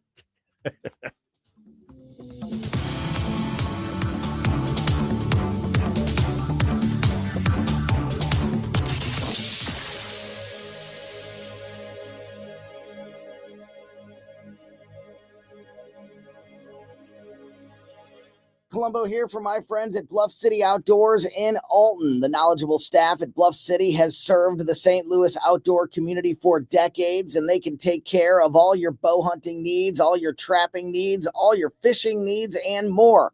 Plus, while you're there, you can schedule a trip with a local fishing guide and shoot in their archery range. Bluff City Outdoors is open 7 days a week, 1 mile east of Fast Eddie's at 2813 East Broadway in Alton. Follow them on Facebook and at bluffcityoutdoors.com. When it comes to spending your tax dollars and teaching your kids, governments and school districts should be an open book. But in Missouri, that's not always the case. Recently, the Show Me Institute sent out a sunshine law request to school districts across the state, asking for information on whether certain topics are being taught. Specifically, a controversial one called critical race theory was included in the list. Many districts didn't respond. Some wanted to charge large fees to process the documents. Lee's Summit outside Kansas City wanted over $35,000. A rural district, Morgan County, wanted $15,000. The Sunshine Law does allow charging a reasonable fee for sending out information, but there's nothing reasonable about $35,000 or $15,000. These districts should want to be transparent about their curriculums. Taxpayers deserve to know what their kids are being taught. Learn more at showmeinstitute.org. The Show Me Minute has been brought to you by Show Me Institute and Show Me Opportunity. KLGY HD3 Clayton, K270BW Bellefonte, KNBS Bowling Green. This is News Talk STL at 1019, 94.1, and always streaming at NewsTalkSTL.com. News this hour from Town Hall. I'm Rich Thomason. Passed by the Senate last night, a bill to end the government shutdown now goes to the House, where lawmakers could take it up as soon as tomorrow. Meanwhile, air travel disruptions persist. Air travelers can expect cancellations and delays to worsen this week. We were supposed to fly out of New York Airport yesterday at LaGuardia at 5 o'clock, and we got delayed until 9 p.m., and then they canceled the flight and sent us here to reroute through Denver. The FAA is moving ahead with deeper reductions in flight schedules at 40 major airports, at least 1,000 more on the books for Tuesday. Amy Lark and her husband are both air traffic controllers. Uncertainty and that financial strain is becoming unbearable. Unpaid for more than a month, some air traffic controllers have begun calling out of work. On social media, President Trump posted, "Get back to work now." I'm Ben Thomas. Forget about what the calendar says. It feels and looks like winter across a wide swath of the Midwest, Great Lakes, and the South. It's cold as far south as Florida, and up north in some places, quite a bit of snow on the ground. It's Veterans Day. I think as we celebrate Veterans Day, the 11th month, the 11th day, back in 1918 when World War I ended, it was a time to celebrate peace after significant carnage in Europe. Our military affairs analyst, retired Lieutenant Colonel Robert McGinnis. President Trump will honor those who served and paid the ultimate price. In commemoration of this national holiday, the president will pay tribute to America's fallen military service members. This morning, he'll participate in a wreath-laying ceremony at the Tomb of the Unknown Soldier at Arlington National Cemetery, followed by a Veterans Day speech. And that's White House correspondent Craig Clugston. On Wall Street this morning, stock futures are mixed. Dow futures up 14 points. NASDAQ futures down 128. S&P futures off 18 points. More on these stories, townhall.com. Dennis Prager here for AmFed Coin and Bullion. I've always been a strong believer in precious metals investment, and I've always been fascinated with rare coin collecting. But owning the wrong coins that only make dealers a lot of money can be catastrophic for your investment portfolio. AmFed Coin and Bullion specializes in taking people out of non-performing coin portfolios and turning them into gold, silver, or platinum bullion. They tailor a portfolio based on your goals and not what they want to sell you. You'll never experience scare tactics, misleading hype, or high-pressure sales from owner Nick Grovich and his very knowledgeable staff. They will evaluate your portfolio, show you how your coins have performed, and take the time to educate you on the ugly industry practices so that you can make an informed decision. Smart people can make very bad investments when they're under pressure and lack the facts. Call 800-221-7694. That's 800-221-7694. AmericanFederal.com. From the Michaels Flooring Outlet Weather Center. Good morning. I'm meteorologist Chance Koch with your first alert forecast. We're going to be tracking temperatures a little bit chillier this morning, back towards mid-20s to start back off. Then we're seeing winds increasing out of the southwest. Going to be a gusty afternoon. That'll help actually warm us into the mid-50s. Wind gusts could be close to 26 miles per hour, but a warmer breeze. As we head throughout the rest of the week, we'll continue a warming trend into the weekend. Friday and Saturday, temperatures towards mid-70s and chances of showers beginning Sunday. In the First Alert 4 Weather Center, I'm meteorologist Chance Koch. This hour of News Talk STL is brought to you by Rodney and Jen Wallner and the entire Wallner home selling team at Berkshire Hathaway. Call them today at 314-810-SOLD. 314-810-SOLD. Your business moves fast. PRI Global keeps it moving smarter for almost 30 years, delivering top tech talent to help companies grow stronger, custom applications, simplifying your operations, securing your data, modernizing your business from the cloud up. And with Prismatic, you're going to get real-time insights, automated workflows, people, process, platform. PRI Global delivers all three. PRIGlobal.com. Steff's Pizza. You know the name. They're famous for their St. Louis-style pizza. But don't forget their party platters for the holidays. Steff's sandwiches, pasta, and pizza are always big hits at any get-together. And the party platters make it easy. 3 great locations, St. Peter's on Jugeman, in St. Charles on Zumbill, and their newest location in Lake St. Louis at 111 Pondfort Trail. Check them out at steffspizza.com, steffspizza.com. And remember, tonight's a good night for Steff's Pizza. Mike Ferguson. I don't know how to put this, but I'm kind of a big deal. Susie Moore. They look very aggressive. I think they want to beat me up. Get up, can't you hear the alarm? Get up, St. Louis. So it's time to get out of bed. Pour yourself the greatest cup of Kofifi the world has ever seen. Rise up with one voice, drain the swamp, and take back our country. Today's the day we're going to do it, and it's time to do it right now, believe me. Mike Ferguson in the morning on News Talk STL.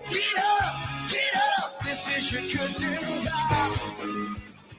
You know, this time of year brings out the best in a lot of people. Just because it's the holiday season, and but occasionally it brings out the worst. Oh, yeah, Grinchy. I'll get to that in just a second here. By the way, our food drive off to a very strong start. NewsTalkSTL.com is where you're going to get the details on that.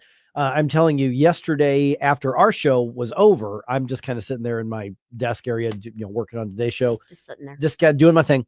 And one of our bosses, Joe, says, "Hey, Mike, I need your help with something." Sure, what you got? Well, we had a couple people just drive up yesterday morning, like, we heard about the food drive, help me pull all this food out of the trunk, and they had just cases and cases of soup and all sorts of that's awesome meats and pastas and all that, and it was great. So we've got a bin out here, we've got a bin out here in front of the radio station, just off of Westline in Chaffee, in Maryland Heights, and of course Bartolino's and Michael's Flooring Outlets and Chris's Pancake.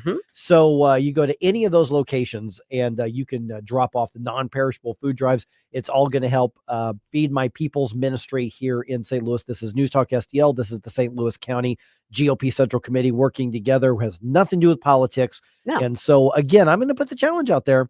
Hey, whatever group you're in, ball team, church, youth group, anything, knitting club, whatever it is that you have, challenge yourselves to come up with one box full of food and drop it off the food drive. Yep. Absolutely see what you do. And you remember, like, toothpaste, toothbrushes, those are welcome too. Yep. Because we tend to forget those sometimes, but the personal hygiene items are really, they're definitely needed as well.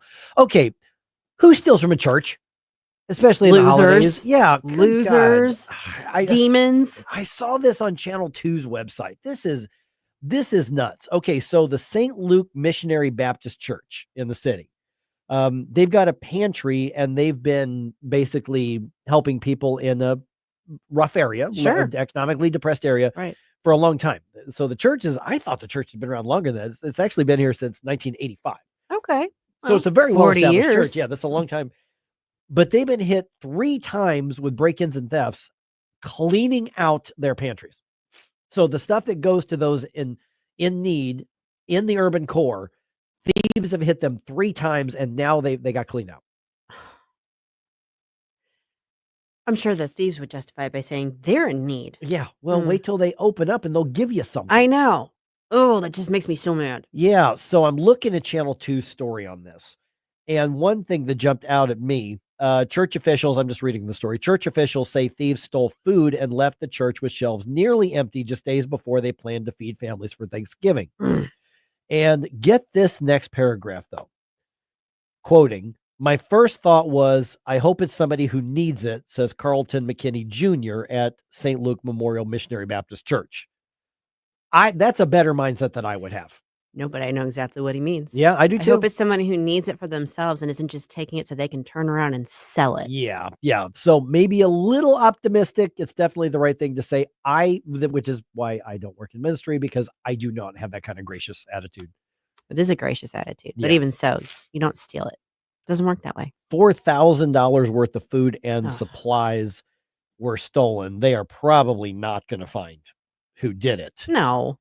So, but they broke in. So, I mean, they like kicked in doors, broke windows, all that sort of stuff. And so they've not only are they wanting to replace the stuff, but now they've got to repair the building, and they're taking on all that cost as well. Gosh. Oh, that makes me so mad. Yeah.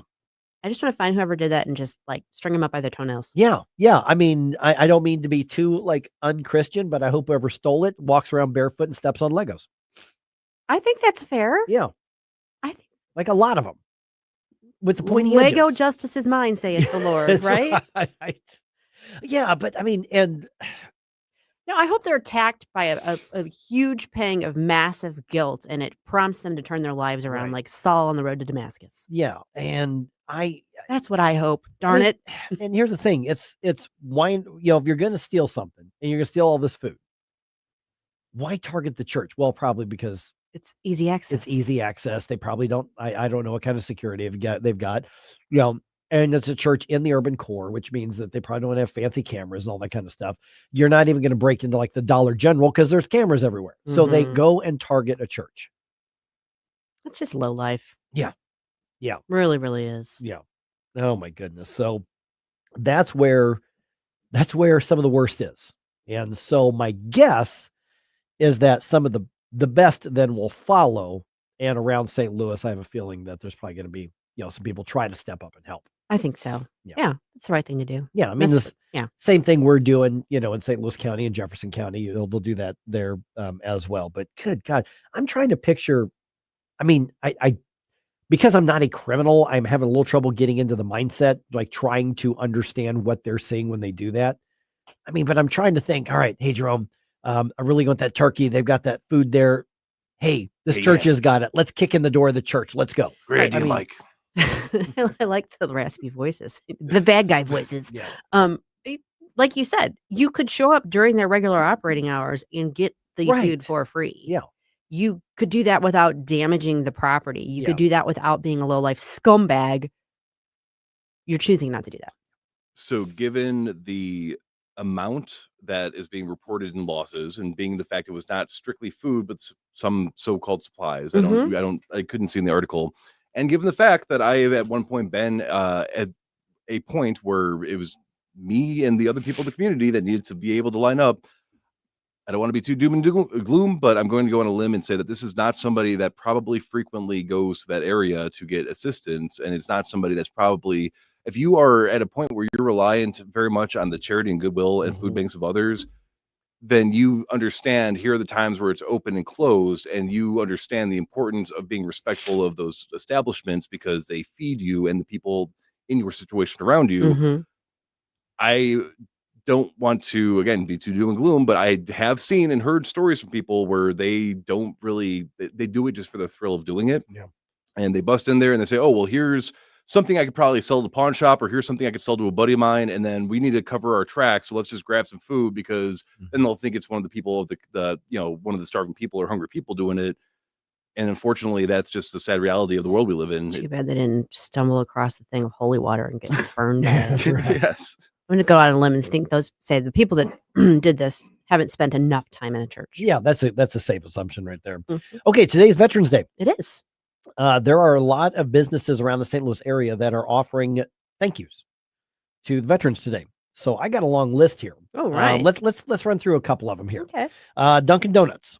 Yeah. They are offering veterans and military service members a free donut. That's nice. Yeah, get a free donut there. Krispy Kreme.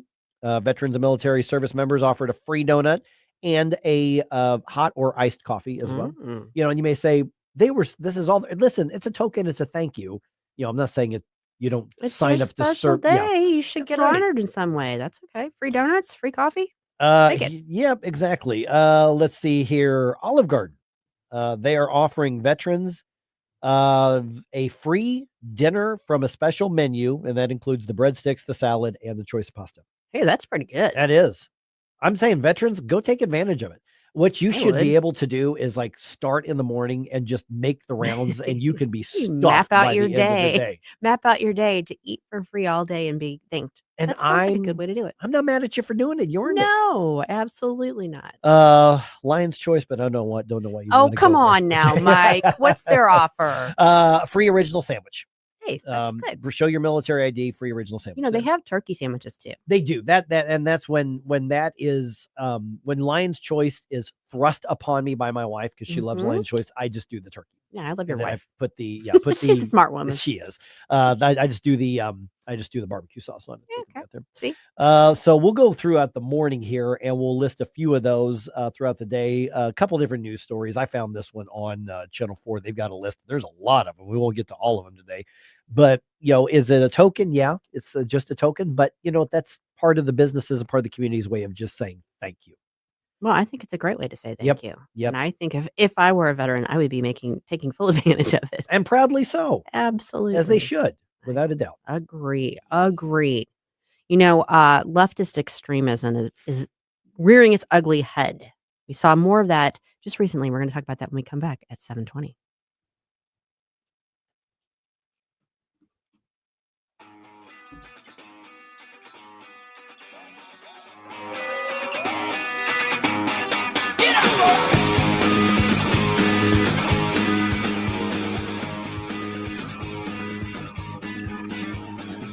Try to make me stop. Inspiration. You have We're at that time of year where people start having holiday parties and going to other people's houses, and maybe you go and you check it out and you think, wow, I really like the way they did their flooring here. Maybe we should do that for our house. If you're thinking about changing up your flooring, I have the place for you. It's Michael's Flooring Outlet. They are locally owned and operated family business for more than 30 years, so you can count on them. I've used them in the past. I had a great experience with them, and you will too. Whether it's carpet or hardwood or luxury vinyl, ceramic tile, whatever you're looking for, Michael's has it. And with Michael's, your installation is going to be done right the first time because it's being done by the experts at Michael's, not some random subcontractor. With Michael's, you get the best combination ever. You get great value and great quality. So if you are in the market for new flooring, if you're thinking it's about time for you to spruce up your home, go check out Michael's. You can shop in store at one of their 3 locations on Olive and Creve Coeur, on Town Square in Darting Prairie, or on Main Street in St. Peters. Or you can just go online to igotfloored.com. On the next Larry Connors USA. With Larry Connors USA, you get news, analysis, opinion, and education. Larry Connors USA. Now weeknights 6 until 8 on News Talk STL. Jamie Allman here, tossing and turning over retirement worries. You're not alone. 3 out of 4 Americans share your concern about having enough saved. But here's the thing. A comfortable retirement isn't out of reach, even if you're planning for 30 or 40 years ahead. Every day, Jeff Portman from the Gemini Wealth Group helps people avoid the critical mistakes that can derail their retirement. Build your path to financial confidence. Visit GeminiWealthGroup.com or call Jeff directly at 314-888-0123. Securities and advisory services offered through LPL Financial, a registered investment advisor. Member FINRA SIPC. Yes, it's been really hot and humid, but fall and winter right around the corner. Tim Jones here to tell you, time to get a hold of Chad Hansen and the gang at Hansen's Tree Service for your home or your business. Grinding, land clearing, green waste recycling, tree consulting, removal, or pruning. The organic mulch from Hansen's a wonderful addition to beautify and spruce up all your landscape beds. They offer substantial volume discounts for bulk orders and emergency tree removal. Just go to hansenstree.com. That's hansenstree.com. 1019 and 94.1 News Talk STL. Live and local. Listen to what those local folks are telling you. News Talk STL.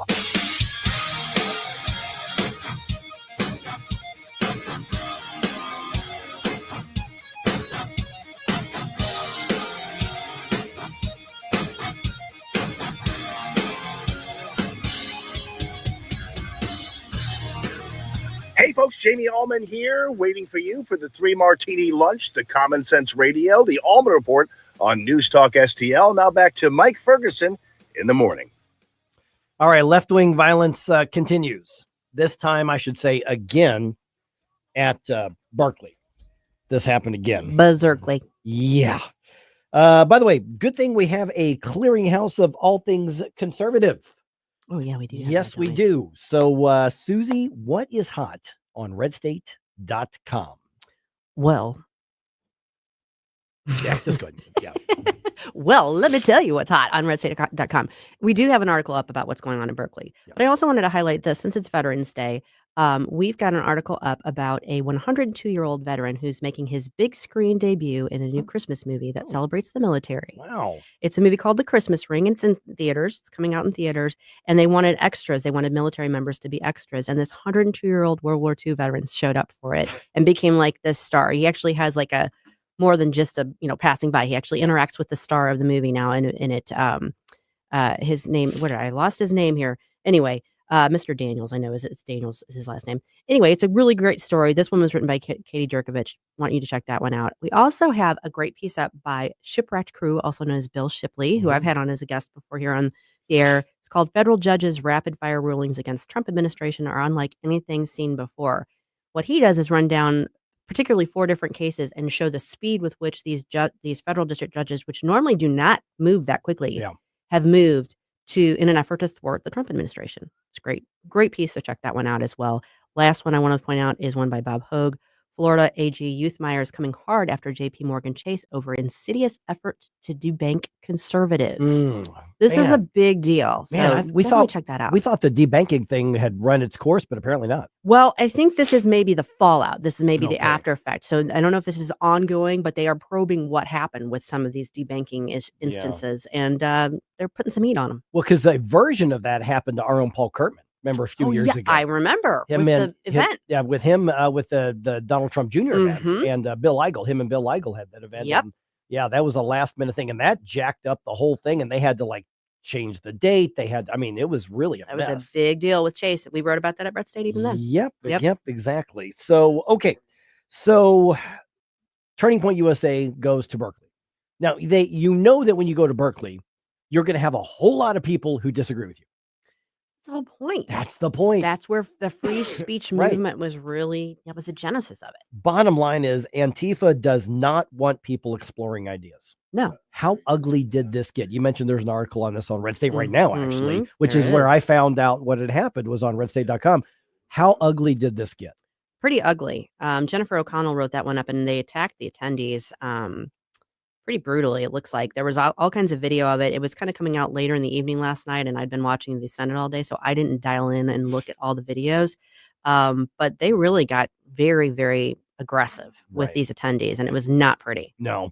And at one point, somebody was basically, they have a junker car that backfires.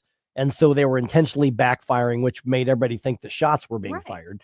And so, and we could go in here's why Antifa is just a bunch of, thugs and scums of the earth. And they are, but we already know that. Yeah. And so the bigger picture here, 2 pictures. One is this is using force or the threat of force, the threat of violence or violence to stop a political or a cultural, that by definition is terrorism. I mean, by definition, that's terrorism. And that's what Antifa's doing. And it kind of goes along with that First Liberty suit that you were talking about earlier with the Code Pink. I mean, you have the right to speak, but when you are taking it across the line and disrupting other people's rights, there's a problem. And another aspect that's part of the big picture here is that these Antifa wannabes, they're never held accountable. They're basically allowed to do this because that if a bunch of conservatives ran out there and started fighting back, they're the ones getting arrested. Absolutely. They're the ones getting charged. But we see this over and over and over. And to this day, I do not understand why the left is allowed to commit that kind of violence, because they have a very good chance of never, ever facing any consequences for it. Because in a lot of areas, the people that are running the justice system, the prosecutors, even the police, are overseen by people with progressive ideals. Yeah. And they're just willing to turn a blind eye to it. And we've seen the stuff out of Portland. There was a couple months ago, there was a big to-do because, they were making all kinds of noise, and there was a woman that went out and confronted them and was like, enough. I need to sleep. You're disrupting my peace. And she ended up going viral over that. And the police are just sort of like, because that's what they've been, basically told, ordered to do. And I don't even know why you'd want to be a police officer at that point. Oh, right. Well, because Antifa hates them, as well. Yeah. So, but they use them for their own protection. They do. Listen, the typical Antifa type is not a tough threatening individual. No. They just have free reign to do whatever they want. You push back, they run with their tail between their legs. They're really a bunch of wimps. Yep. There's just a lot of them when they get together. I mean, these are not only people of, horrible, I wouldn't say no character because they have bad character. They're just awful people, but they're also cowards. We've seen there being some repercussions. We've seen some arrested in the past couple of months. And I think this is a big part of the push to get the National Guard into places like Portland, Chicago, that sort of thing, because one of their big targets, of course, is immigration enforcement. And so this is an effort to kind of push back on that. But it's just, I don't know. And here's what's so frustrating is that if a group of, say conservatives or a group of just people who have had enough band together militia style and defend their community from these Antifa types, we know who's going to get the repercussions. The good guys. We could all stand to have some rooftop Koreans. Yeah. Just saying. I'm okay with that. I'm okay with it too. Yeah. So, but they're doing this because they're being allowed to. And if they're being allowed to, are they essentially tacitly being encouraged to? Yeah. Well, and that's part of the issue as well. This is why it's so frustrating when you see politicians and other groups saying that they're not an organized group. Yeah. They don't exist. The ones I personally met growing up, they know people, they get their money together to have like bailout funds just in case one of their people gets arrested, gets caught, then they can go and show up and bail them out. And that's consistent between all of these, a lot of these blue areas. So it's so almost like even if they get arrested, they're going to get bailed out relatively quickly unless it's something so heinous, and they know the law just enough to not get themselves have to be, so it's maddening. Yeah. I mean, I've seen them. At one point I saw they were mad about Richmond Heights police 2-3 years ago. There was a situation where a police chase started and police shot a guy. Mm-hmm. Well, they were protesting, and right there by the police station is Big Bend and Dale right there, which is actually real close to my house. Right. And they did the thing where they were shutting down the intersection there, which you don't have a right to do. No. But if I just drive through, then I get in trouble for running them over, which I shouldn't, but I would. Now I spotted it soon enough I could get around them. Turns out once the body cam footage came out, the guy charged at and pointed the gun at a police officer. It was a completely clean shoot, but they don't care. No. And there's no place in our society for people like this. But look at what happened in Berkeley is that they were having conversations and they still had a full auditorium. So in Berkeley, there were enough people who wanted to hear what Turek, and I forgot who the other speaker was, I don't know, had to say. But what was actually said is overshadowed by a bunch of cowardly wannabes trying to stop people from hearing what somebody else had to say and engaging in that conversation. And the thing of it is, the vast majority of Americans aren't like inspired by that. They don't like that. They don't like seeing that. Even wherever they are on the political spectrum, if it's not on the far, far, far fringes, I don't know a single person that in my family, friends, whatever, that even though they vote differently than I do, that looks at that and thinks that's okay. Right. So it's a small contingent, but it's a loud and destructive contingent. Well, and I mean, if you want to get on the sidewalk and wear your gator face things and do your signs and call people names, that's great. Go ahead and have at it. Hold your signs up. Hold your signs up. up. Make your chance. Yeah, do your thing. But for some reason, the farther left you go, the more that people, the violent types, feel like they have the right to take ownership of your ability to travel, your ability to engage in conversations, that they have a right. Your city blocks. Right. And so what's the solution if they're rarely held accountable for anything? Because otherwise they're just going to keep doing it. I mean, the solution is holding them accountable. Yeah. That's the only solution. Yeah. I mean, it's amazing that there haven't been more situations where someone getting hurt or killed. People have been hurt and some people have been killed. It's a matter of time. Yeah. So, but the solution is holding them accountable, arresting them for breaking laws, prosecuting them, and making them pay the consequences of it. History of the last 8-9 years tells us that's not going to happen. Well, it needs to, but in the meantime, something's going to give, and at some point they're going to be met with a bunch of guys in flannel shirts and ball bats. Yeah, and then it's going to really, really, really get ugly. Yeah, is what's going to happen. But they'll turn tail and run, because there have been some cases where people push back and they turn tail and run as fast as they can. I don't know. It's infuriating. Yeah. All right. 314-912-1019. What's next now Yes. that the Schumer shutdown is officially over? Well, it's About almost to be, over. yeah. It's about to be over. So what comes next? We're going to find out next when we talk to the political expertise extraordinaire guy, Tim Jones.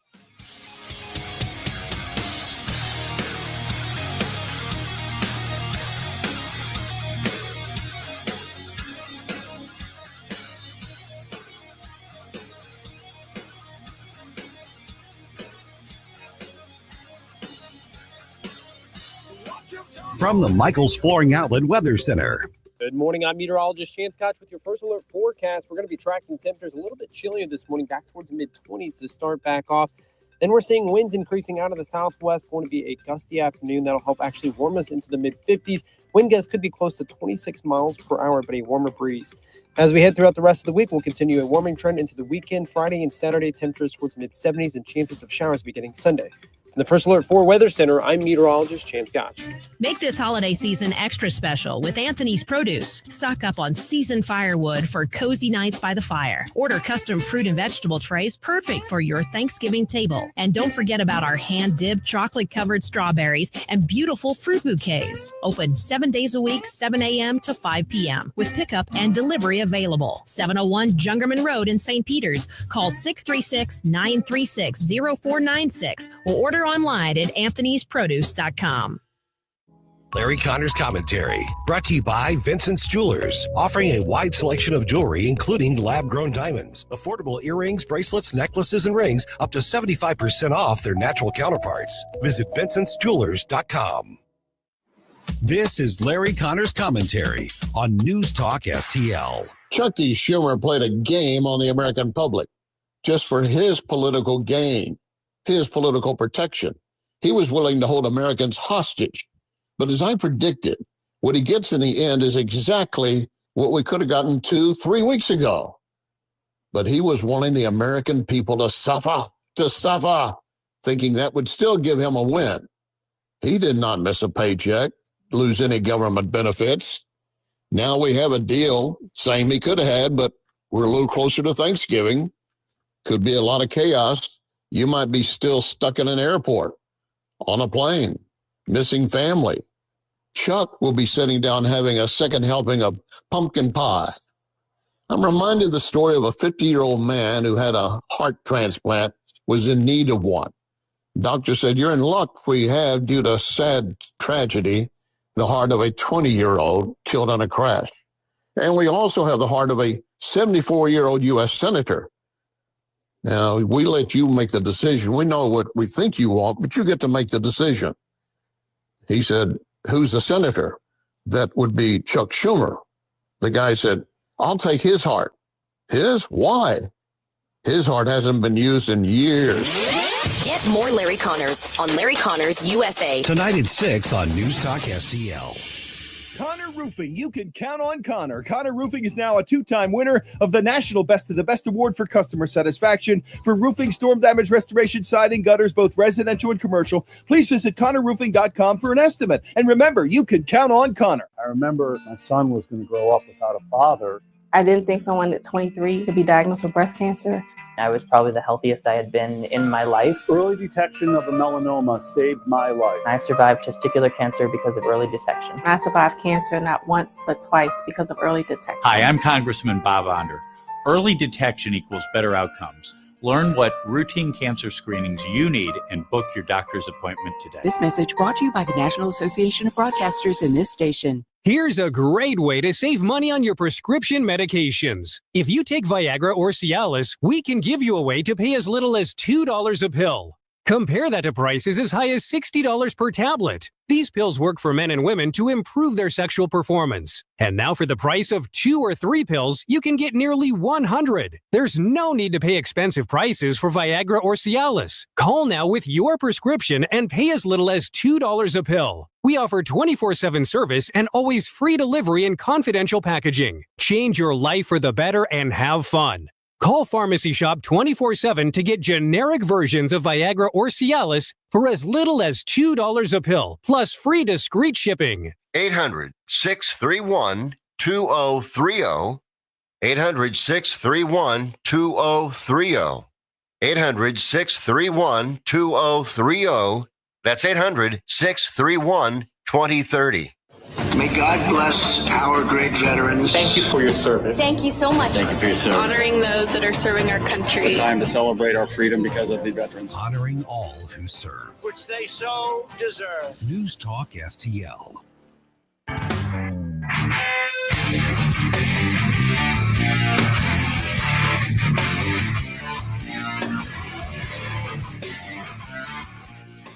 Hey, Chris Arp from the Tim Jones and Chris Arp Show. Make sure that you're listening to our show this afternoon from 4 to 6. Now back to the Mike Ferguson in the Morning Show. Okay, it's easy to say the Republicans clearly won this round. Yeah. Okay, so will that benefit them in the 2026 elections? That's just part of the discussion. Definitely just part of it. Yeah, it remains to be seen. It does remain to be seen. Interesting statement I saw on the Will Cain show last night. So Senator John Kennedy, who we all know as the National Treasure. He wasn't being funny this time, but he clearly had some pointed words for a lot of his colleagues. Here's what he said. Only disappointment in the deal that we have, I strongly wanted a provision added that senators cannot be paid during a shutdown. It's called shared sacrifice. It's called leadership. We were getting paid, but our staff wasn't. I didn't take my salary, but our staff wasn't getting paid, and air traffic controllers and our military. I thought it was the height of hypocrisy. Yeah, he's not wrong. No, I think that's one of the things that is most maddening about Congress is the fact that they don't live by the things that they inflict on the rest of us. That's why when those who do, like for instance, Bob Onder announced on this show, he goes, well, I've withheld my own pay. Voluntary, he could have kept getting his paycheck and he chose not to during the shutdown. That was the right thing to do. We're now joined by Tim Jones. You can hear him every afternoon right here on News Talk STL. Okay, so Tim, let me go back to where we started here. And that is Republicans clearly won this round. I don't even know that the Democrats got anything other than the promise of a vote that they're going to lose anyway, possibly in December. I know there was a vote on the healthcare stuff, but I think that's going to probably come back. So Republicans won this round. Who gets to use this for more leverage in 2026? Yeah, good morning, Mike, Susie, Jerome. Thanks for having me back again today. So, yeah, I mean, isn't it amazing that we're sitting here 24 hours after the shutdown has been announced that it's going to proceed to a slow and painful end? Kind of like how everything happens in DC, right? It's, we can't just end the shutdown. We have to go through a bunch more hoops. But that's the way we make the old legislative sausage. Isn't it amazing that we're sitting here saying that Republicans won? I mean, when was the last time we were able to say that? And that's because Republicans finally didn't just fold at the first sign of doing something politically expedient. I'm sure there's a bunch of political consultants and people out there saying, oh, just do this, just do that, just do the other thing. And even amidst the onslaught that they were receiving from most of the national corporate liberal media, Republicans said, no, these are red lines in the sand. We cannot fund health care for illegal aliens. And you bumbling bozos, you Democrats, you were the ones that voted back in March to not extend these Obamacare tax credits. So we're sorry that what's happening is what we told you would happen, and that's that premiums would continue to go up because Obamacare is a complete fraud. It's a complete farce. It is a complete hijacking of taxpayer money, which flows directly from the U.S. Treasury into the deep pockets of big healthcare insurance companies. And they stood firm. And because they stood firm on principle, on public policy matters, they won. Now, Mike, was that the politically expedient thing to do? No. And so what Republicans need to do next, so they don't get slaughtered once again, like they did in the 28 midterms on the healthcare issue, is they have to come up with a Republican healthcare plan of their own, because Democrats have lost the argument on law and order. They're now the outlaw party. They've lost the argument on open borders. They remain the party that wants to have this illegal alien invasion. The issue of abortion has largely gone back to the states. And if you notice, that's not really talked about much more on Capitol Hill. And so they're going to go back to their old tired playbook. And there's one page left, and that is the healthcare problem. 15 years later, and we're still trying to dig out from that. Tim, I have a kind of an unusual question for you, but it occurred to me last night because I sat and watched the entire proceedings last night on the Senate floor as we got ready for them to take the final vote. I think they went through about eight different iterations. There were motions to table. There were tree filling something or other. There were all kinds of little ins and outs of Senate procedure that is, as familiar as I am with the sausage making process, I didn't really readily understand. What's your go-to for people who want to understand more about the legislative process in terms of some of the, some of these sort of obscure procedural rules that are followed in legislative bodies? Well, Susie, that would be some excellent bedtime reading, and that would be to pick up the Senate rules themselves and leaf through them. I mean, Robert's Rules of Order. You know, this is largely based on the Senate rules are largely based on Robert's Rules of Order, which is the ancient manual of how you conduct. Long story short, in simple layperson's terms, how you conduct a meeting. It's how you conduct a meeting. What happened last night, Susie, on the Senate floor was nothing more than a big fancy meeting paid for by us taxpayers of what was going on in the U.S. Senate. The Missouri Senate follows extremely similar rules. The rules in the Missouri House and Senate are largely patterned after the rules that the U.S. House and U.S. Senate follow, which are largely patterned after the original rules of running a railroad or a meeting, and that would be Robert's Rules of Order. So, yeah, Susie, it's tedious, but it's meant to look.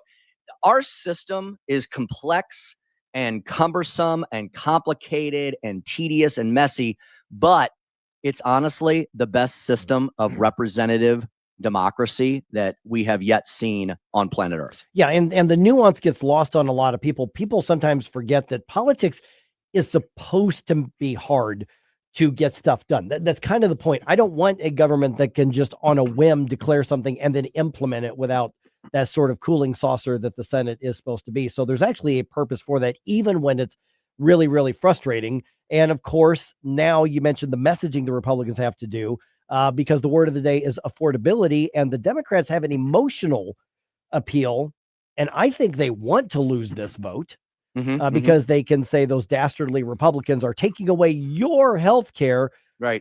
Instead of pointing out that Obamacare is what drove up the cost of everybody's health care. Yeah, Mike, purely factually, and I think this is proven when you look at the headlines that have popped up over the last few days, even from the left-leaning national corporate media sources, they all pretty much say the same thing. Republicans won, Democrats lost. One of the headlines I saw this morning, Senator Chuck Schumer's record-setting government shutdown ends in humiliation. I mean, the adjectives cannot be strong enough. Factually, this was a massive, huge loss for the leadership, or the lack thereof, of Chuck Schumer and of Democrats writ large. And you know what? Factually speaking, thank God, right? Because where we were headed, let's say Republicans, in order to get this done, folded to all of the Democrats' demands. Those demands were insane, providing $1.5 trillion of new spending at the taxpayer expense to fund things like illegal alien health care, to expand the Obamacare the super subsidies, right? Not the original. Look, the original Obamacare structure is still unfortunately alive and well and kicking. What was the argument over during the shutdown was whether or not to expand the COVID era super subsidies that were available for pretty much anyone, anytime. It's the dream, the pipe dream of Bernie Sanders is coming true, moving all of America into single payer government funded healthcare. So Republicans said no. Now, politically, Mike, to your point, was that a good thing to do? Well, not unless they have an answer to that healthcare problem, to that equation. Republicans won in the sense that they did the right thing. Public policy-wise, Americans are better off for this, whether they realize it or not, because at some point you have to stop the spending. You have to you have to apply some fiscal sense. You have to get back to regular order. How about the fact that the Republicans are going to pass 3 appropriations bills through regular order? That's the first time that any appropriation bill has passed through regular order, I believe, in around 2 decades. But to Susie's point, and Mike, to your question, the next thing the Republicans need to do is come forward with a plan that truly provides a reform, not to our health care. We have the best health care in the world, but the structure of insurance and subsidies and phony baloney hocus pocus that occurs around paying people who are in that giant bloated bureaucracy. That needs to be fixed. That needs to be reformed. That needs to change. And Republicans need to come up with their own version of providing that social safety net of healthcare to those who truly need it, not just to anybody who just thinks they might want it, or they are going to get clobbered in the midterms.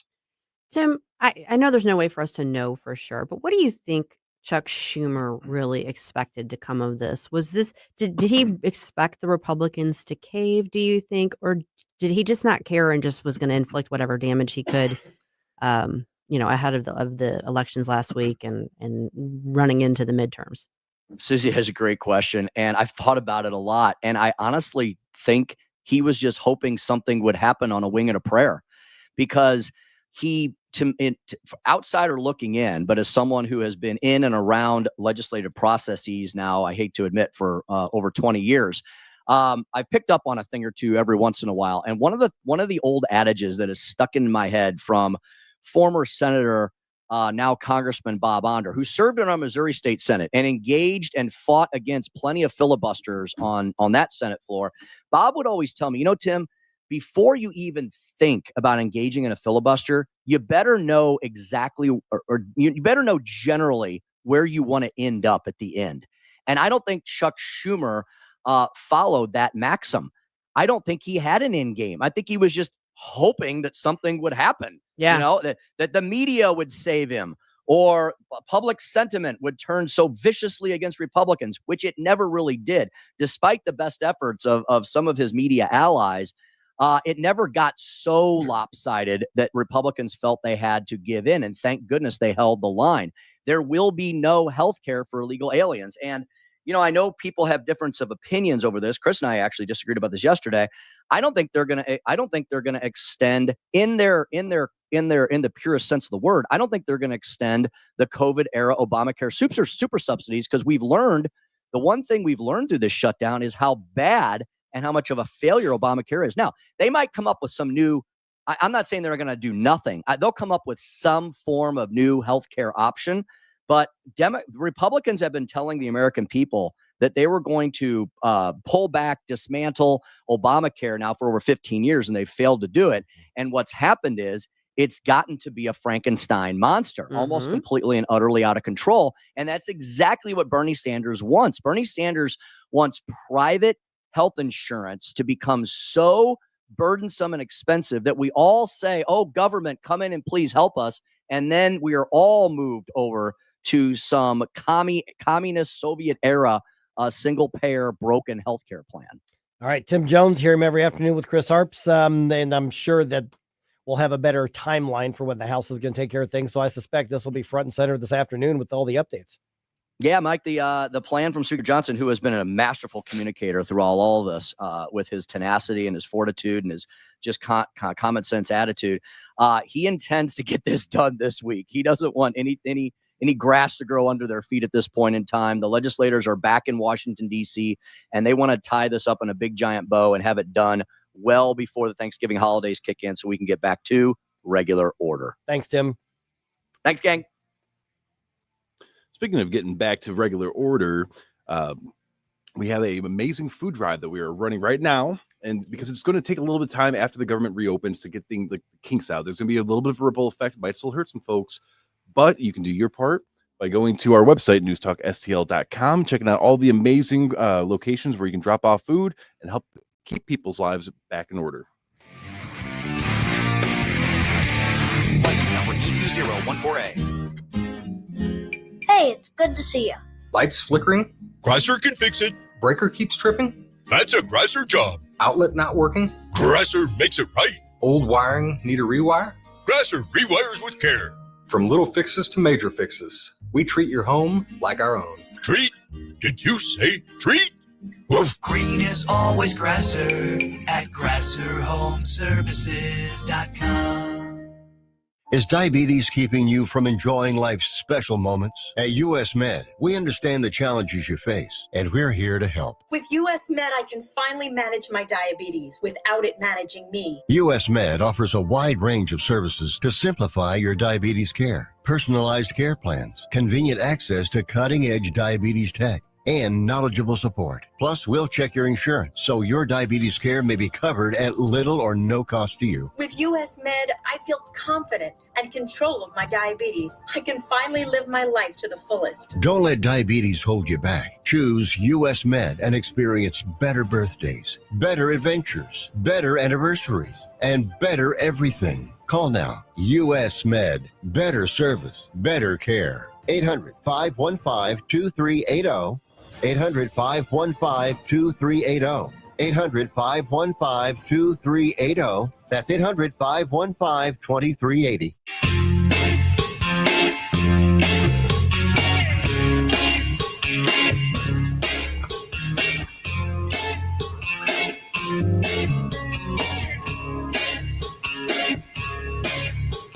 The Mike Ferguson Show is one of my favorite programs. In addition to Larry Connor's USA, catch my program at 6. Now, back to Mike. Okay, the great debate rages on. Uh-oh. Yeah. I'm not talking about the healthcare. I was going to say, what do I got to filibuster now? Okay, so what are the best and the worst Thanksgiving side dishes? Oh. I have thoughts. They do a survey. Mm-hmm. Every year there's a survey. And what we think is the best and the worst out there. And let's see here. Campbell's commissioned the survey on the best and the worst side dishes. Okay. Do you have favorites, like your personal favorites, or what?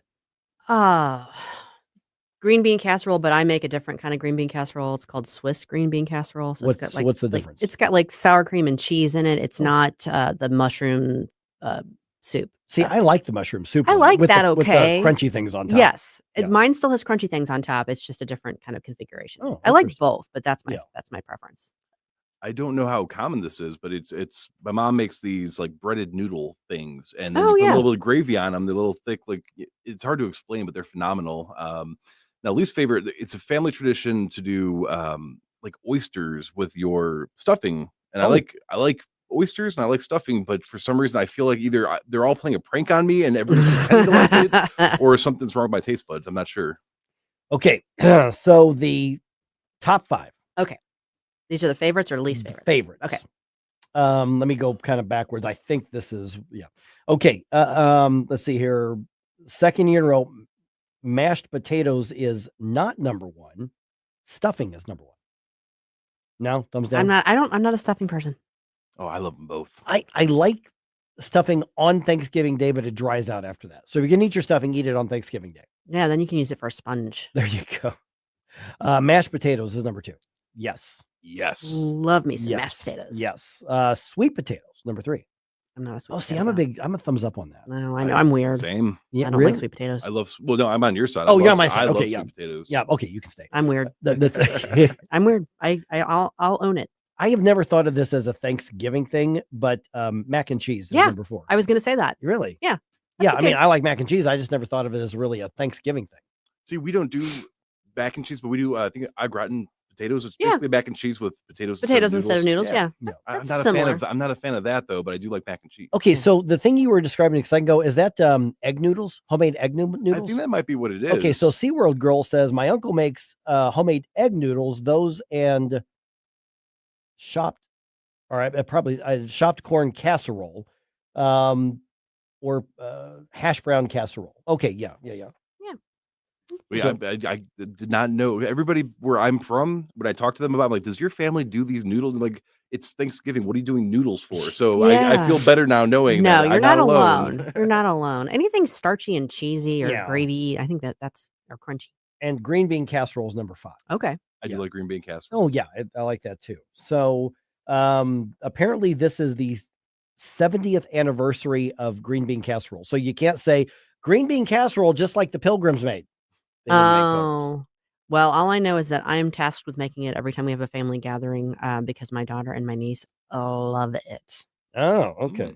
But yeah, of course, let's see here. 63% of Americans like Thanksgiving sides more than the actual entree, more than the actual turkey or the ham. My family has a group chat going right now, and there's a big debate about turkey. I like turkey. I like turkey. But I'm not hosting, so I'm like, you fix whatever you want to fix. Right. Like, I'm perfectly fine. I will show up even if I don't end up getting something I like to eat. I can eat something later. I just want to be there with family. Yeah.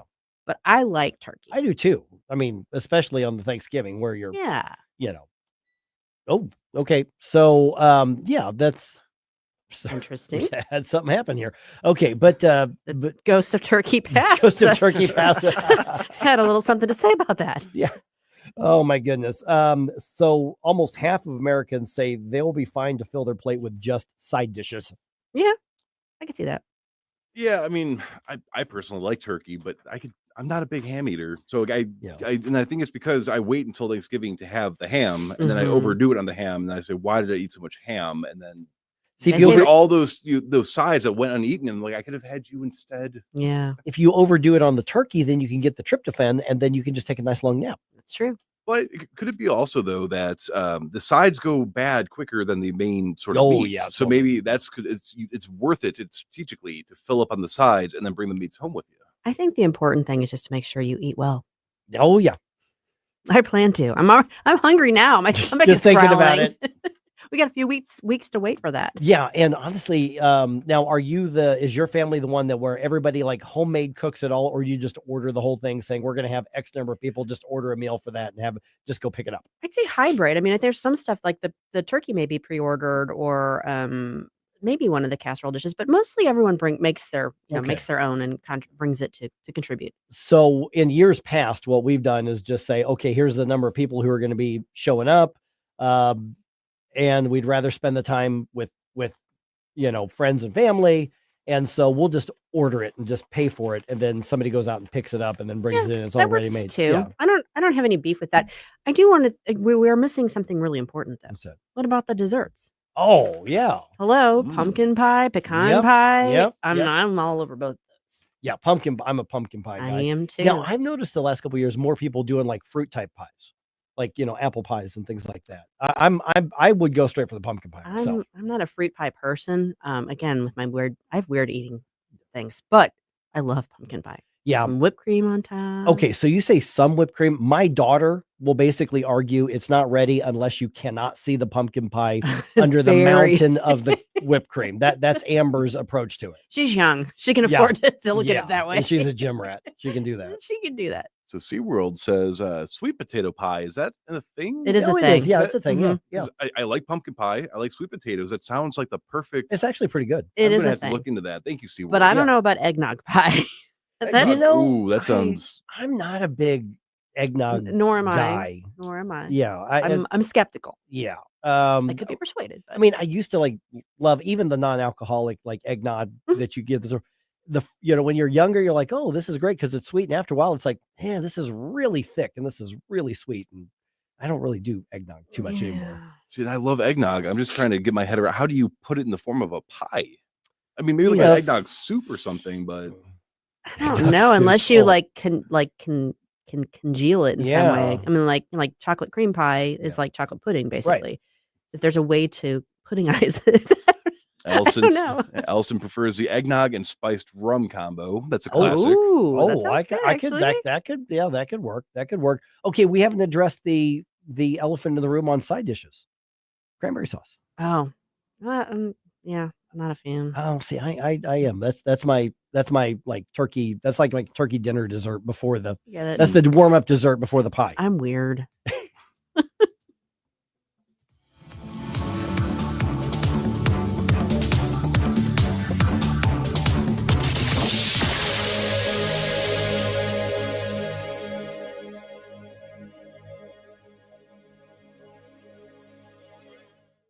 News Talk STL is proud to have Doug Voss of Safe Bunny Radio as part of our lineup each week. Doug has been a staple on the St. Louis radio airways for many years as one of the leading financial experts in the area. You can now hear Doug and Safe Bunny Radio every weekend on News Talk STL. But in case you miss anything, you can check it all out at DougVossSafeBunnyRadio.com. What else do our listeners need to know, Doug? Simply put, I focus on helping pre-retirees and retirees build, preserve, and protect retirement assets, and I've been helping my clients solve their insurance and financial needs for the past 33 years. I also strive to educate my clients on how to prepare for retirement, minimize the impact of market volatility on their assets, and deal with the challenges of increased longevity. Call me today at 844-676-SAFE. That's 844-676-7233. Doug Voss is a registered representative. Securities offered through DHL Securities, LLLP. Member FINRA and SIPC.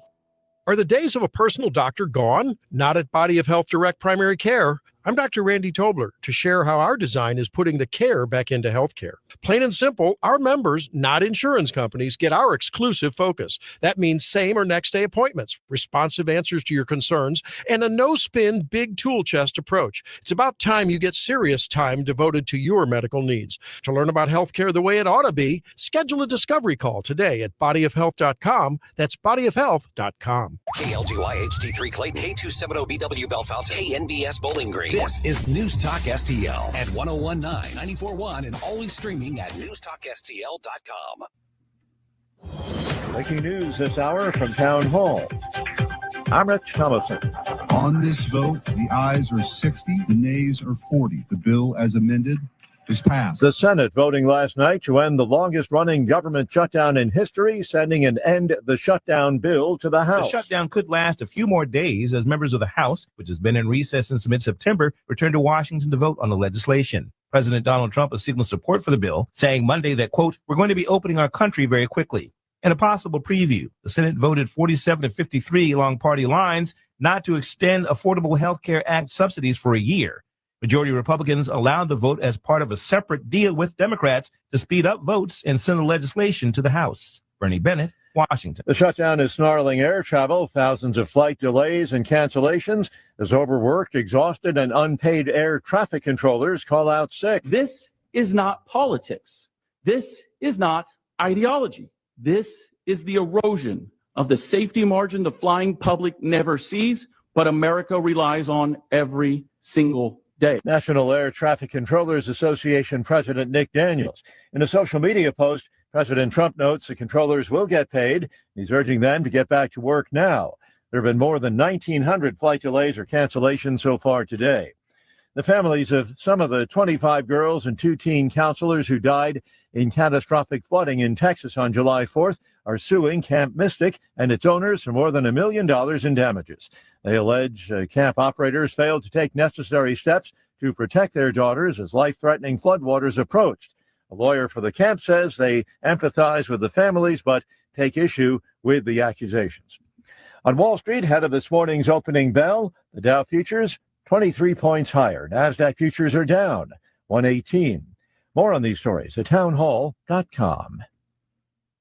Americans everywhere are on edge. The government shutdown has dragged on, and every day that passes, the markets grow more uncertain. When anxiety grips Wall Street, the first thing that takes the hit is your retirement savings, your IRA, your 401k. Everything you've worked for can suffer a loss of value virtually overnight. And now, with the Fed preparing another rate cut, precious metals are poised for dramatic gains in the coming weeks. That's why so many Americans are calling Advantage Gold at 800-741-GOLD to learn how to roll over a portion of their retirement funds into physical gold and silver. When paper assets crumble under government dysfunction and global tension, precious metals stand firm. Don't wait for the next market shock to erase what you've saved. Call Advantage Gold at 800-741-GOLD. Get your free gold kit now. It'll show you exactly how to secure your IRA or 401k with tangible assets. Call 800-741-4653 now. Consult your financial advisor before investing. Call 800-741. From the Michaels Flooring Outlet Weather Center. Good morning. I'm meteorologist Chance Koch with your first alert forecast. We're going to be tracking temperatures a little bit chillier this morning, back towards the mid-20s to start back off. Then we're seeing winds increasing out of the southwest. Going to be a gusty afternoon. That'll help actually warm us into the mid-50s. Wind gusts could be close to 26 miles per hour, but a warmer breeze. As we head throughout the rest of the week, we'll continue a warming trend into the weekend. Friday and Saturday, temperatures towards mid-70s and chances of showers beginning Sunday. From the First Alert 4 Weather Center, I'm meteorologist Chance Gotch. This hour of News Talk STL is brought to you by Stifel, serving investors for over 130 years. Contact your Stifel financial advisor at stifel.com. That's STIFEL.com. Tony Colombo here for Gutter Pros and Exteriors, your all-in-one service team that brings years of experience and quality that's affordable right to your doorstep. Christine and I discovered Gutter Pros and Exteriors when we bought our home and inherited a gutter problem. And they've also repaired siding damage on our home because along with gutter repair, gutter installation, and leaf protection, the Gutter Pros team are also the best for repairing other exterior damage, including fascia, soffit, and all siding repair and installation. Learn about all the ways Gutter Pros and Exteriors can help your home or business right now at gutterpros.com. Looking for an underwater adventure or a scaly new friend? Dive into Tropical World Pets on Watson Road. For 32 years, this family-owned wonderland has been St. Louis's go-to destination for all things aquatic and reptilian. With over 7,000 square feet of aquariums, we're home to the area's largest selection of freshwater fish, including rare cichlids you won't find anywhere else. But that's not all. We've got tarantulas, snakes, and lizards galore. Tropical World Pets, 314-849-4020, or visit twpstl.com. Mike Ferguson. Shut this sucker down. Susie Moore. I disagree on his assessment of the situation. Get up! Can't you hear the alarm? Get up, St. Louis. You're not supposed to lie, but you're definitely not supposed to lie when you're under oath. Mike Ferguson in the morning on News Talk STL. Get up!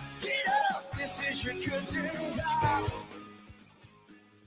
All right. Could another refugee crisis be in the works? This is one of those things that it's over there, but could it start to affect other parts of the world, maybe even over here? Because there's a lot of people who rush to refugee crisis, start shipping them in here. Mm-hmm. But this is really bad. This is really bad. Really bad. It is 8:05 right now. We are now joined by Bill Cruz, otherwise known as Streiff on RedState.com. Bill, good chat with you again, man. Interesting. I haven't seen this story anywhere else. I mean, like anywhere else. The title of the article is "The End is Near. Tehran faces evacuation as water supplies reach zero and the city sinks into the desert." Once again, redstate.com, you can find this. So let me start with the premise, because somebody's going to say, well, Mike, why are we talking about, a drought in the Middle East? I mean, it's the Middle East. There's sand everywhere. But we'll get to that in just a second. But how bad is that? Then we can get into what this means. Okay, so according to the president of Iran, it's pretty bad. He's talking about starting the evacuation of a city of 10 million people probably in the next month. Okay? So just imagine that if, like, New York City, the mayor woke up. Well, this could actually happen in the current administration. The mayor woke up one morning and decided, I don't want any people here. Let's move them all out. And that's what we're basically looking at. Unless there's biblical levels of rain in the next month, Tehran is probably going to start evacuation by the first of the year. Wow. Bill, before I read your article, I had heard nothing of this and it hadn't occurred to me. But then reading it, it was just crazy to me to realize, first of all, they're already dealing with tremendous subsidence. Did you say it's like 25 centimeters a year? Right. Tehran is sinking at the rate of 10 inches a year. That's crazy. Yeah. It's crazy. And I think, and of course, the second order problem to that is, if your problem is lack of water, can you imagine what subsidence of 10 inches a year is doing to your water mains? Yeah. Just going to make them worse. If they start, they're going to be broken. The joints are going to be not sealed. It's really hard to see how Tehran comes back from this, even if you get a good rain, which doesn't look likely. So if an evacuation starts, where do they go? I mean, where is it that the Iranian government plans to put people? I'm guessing Michigan.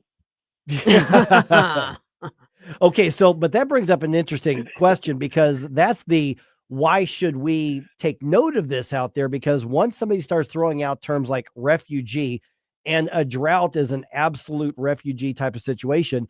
Iran is still a terrorist sponsoring nation, but at some point, do we have to worry about the somebody in the U.S. saying those are refugees, not immigrants? These are refugees. There's a difference, and start bringing them to the U.S. So we have to remember how the Somalis ended up here. We have to remember how the Sudanese ended up here. In both cases, you have a natural calamity supported by an ongoing civil war. I cannot imagine a situation where this happens and there will not be an outcry in some places on Capitol Hill that we have to bring these people in because we have to bring them in. And besides that, they're really talented too. So the next question, Bill, is going to be, okay, which federal judge is going to order the Trump administration to open up the refugee program? I'll bet behind the scenes they're already putting in bids for this. They probably are. But actually, I was just trying to think about, like, when you think geographically of where Iran is located, obviously the areas, the countries around it are going to be the most directly impacted if there's a huge refugee influx. But and Tehran is not the whole of Iran, but even within the country, there's this issue. Well, there's this thing I've seen recently mentioned on social media called suicidal empathy, and apparently the nations in the Middle East are not really stricken with it like Europe is. But so you look back at Syria. The logical overflow for Syrians during the Syrian civil war was Turkey. And Turkey basically said, to heck with that, we will have transit camps that we are funneling these people into Germany. And that's where they are. And I would suspect you would see the same sort of thing going on, that you will see an Iranian refugee flow to Western Europe. That's what my real guess is. But I think there's no doubt that people will be pushing for several million Iranians to be moved here because we're good people. Can we take the ones that aren't fans of the mullahs? if there are any? Yeah, exactly. Can we select? Yeah. That would be nice for a change. Yeah, it would. We're visiting. But, I mean, really. I mean, all joking aside.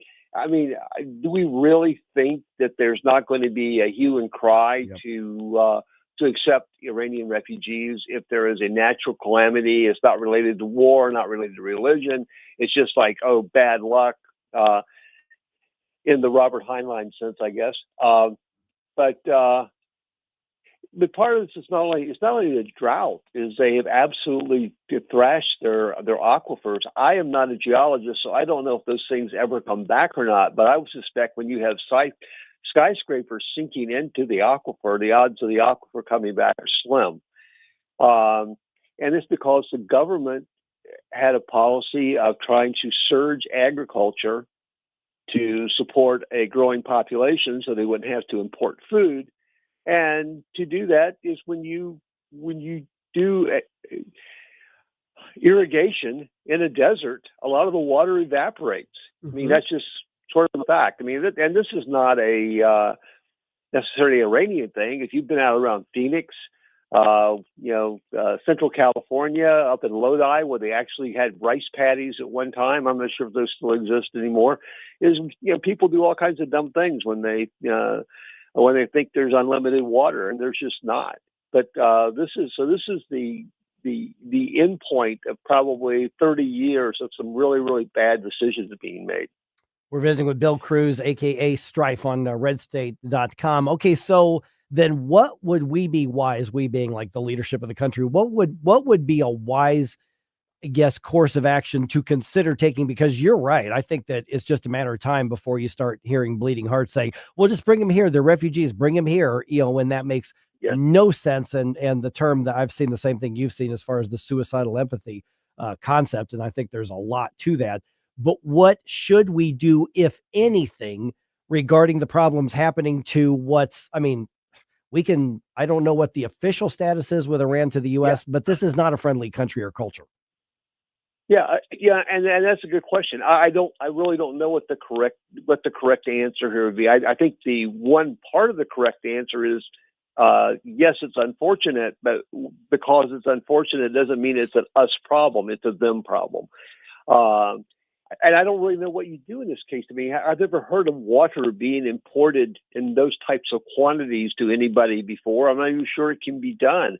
Does it mean Iran ceases to exist as a country? I mean, I really have no idea what comes next. And I sort of tried to make that clear in my the way I closed my story. Like, I don't really have an answer for this. This is something that is new in modern times. It's not seen like nothing like this as we've seen since like the collapse of the Mayan Empire in Mesoamerica. Like, you're looking at an entire country basically going away. You know, Phil, you referenced earlier the idea of, like, you know, unless they had biblical type rains, which obviously that would be its own problem, because with having had as much drought as they've had, if they suddenly get rained on, it's going to cause all kinds of issues. But, you know, you mentioned that also 30 years of poor planning.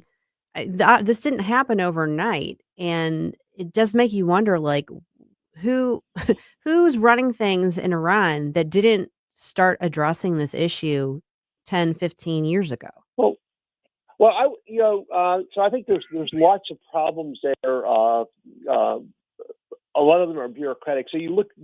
I think a good analog for this is you look at the Soviet experience around the Aral Sea, where at some point during Stalin's regime, they decided that we're going to grow cotton in the middle of a desert, and so they have basically pumped a huge, a massive inland freshwater sea. They pumped it down to nothing, and it's probably never coming back. And guess what? The cotton fields are also dead. So I think you end up with ideas like this that provide quick results bureaucratically and politically for an individual. And then you move on. And then it's like generations later, your successor catches the downside of your poor decision making, but everything looks fine on the surface, and no one's really going to want to challenge the underlying assumptions, especially in a place where challenging assumptions may be fatal. So. Yep. All right. The article is "The End is Near. Tehran faces evacuation as water supplies reach zero and the city sinks into the desert." RedState.com. Streiff, Bill Cruz, man, good chat with you. Thanks so much. Thanks for your service. It's Veterans Day. Oh, Veterans Day. That's right. Yeah. All right. Boeing makes a change to its offer to striking union members, even though they've already hired many replacement workers. That's actually happening here. I've got the update in the news dump at 8:20. Don't try to make me stop, no inspiration. You have a soul so dark, it is no more. And all at once depart, no destination. Well, there you go again. Listening to Mike Ferguson in the morning on News Talk STL. I see your indifference. Stop it right now before you blow us all away. Columbo here for my friends at Bluff City Outdoors in Alton. The knowledgeable staff at Bluff City has served the St. Louis outdoor community for decades, and they can take care of all your bow hunting needs, all your trapping needs, all your fishing needs, and more. Plus, while you're there, you can schedule a trip with a local fishing guide and shoot in their archery range. Bluff City Outdoors is open 7 days a week, 1 mile east of Fast Eddie's at 2813 East Broadway in Alton. Follow them on Facebook and at BluffCityOutdoors.com. Looking for treasures from the past? Discover Mimi's Antiques Attic, your locally owned and family-operated treasure hunt destination. Explore 16,000 square feet of antiques, crafts, collectibles, and designer items across 225 unique rental spaces. Open Monday through Saturday, 9 to 7, and Sundays, 10 to 6 at 1000 Warrenton Shops in Warrenton. Mimi's Antiques Attic, where every visit uncovers new treasures. Hungry for the best steak you'll ever have? Head to the heart of Moscow Mills and discover Harry J's, a local landmark and family-owned steakhouse, serving up excellence since '98. From mouth-watering appetizers to decadent desserts, Harry J's has something for everyone. Enjoy our extensive bar selection while soaking in our friendly family atmosphere. Whether dine-in or carry-out, your meal is prepared to perfection. Make the drive to 300 Main Street and treat yourself to a taste of Moscow Mills' finest. Harry J's, more than a steakhouse. We're a tradition. Concerned about the condition of your windows driving up your energy bills? I was too, until I called STL Windows and Doors. Their Provia windows combine old world craftsmanship, the professional way, the Provia way, with over 65 years of combined experience, locally owned, offering competitive pricing and personalized service that the big box companies can't match. Call today for your free in-home estimate and start saving tomorrow. 314-277-5952 or stlwindowsanddoors.com. This is so stupid. St. Louis's. Okay, I'm hanging up on you now. Place to talk. News Talk STL.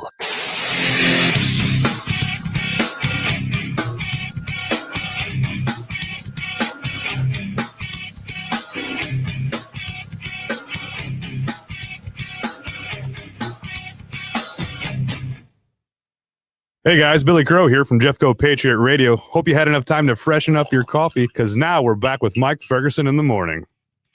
All right, the federal government will soon be back to the normal type of dysfunction, not the recent extended dysfunction. Saying the government's going back to normal just kind of feels like an oxymoron. I know, exactly. It's like, is that good news? Is that bad news? The short answer is yes. Yes, exactly. And our food drive off to a very, very strong start here. All right, it is 8:19. Let's dump some news on you here. Successful dump. Wake up, America. It all worked out. You know, I mean, they got all the news. The morning news dump. Okay, the Senate votes to end the longest running government shutdown in U.S. history. Here's the update from Bernie Bennett. On this vote, the ayes are 60, the nays are 40. The bill as amended is passed. The shutdown could last a few more days as members of the House, which has been in recess since mid-September, return to Washington to vote on the legislation. President Donald Trump has signaled support for the bill, saying Monday that, quote, we're going to be opening our country very quickly. The Senate voted 47-53 along party lines not to extend Affordable Health Care Act subsidies for a year. Majority Republicans allowed the vote as part of a separate deal with Democrats to speed up votes and send the legislation to the House. Bernie Bennett, Washington. And the House is expected to kind of rubber stamp it. And I don't mean that in a bad way, but they are expected to approve it. It could very well be next 36, 48 hours.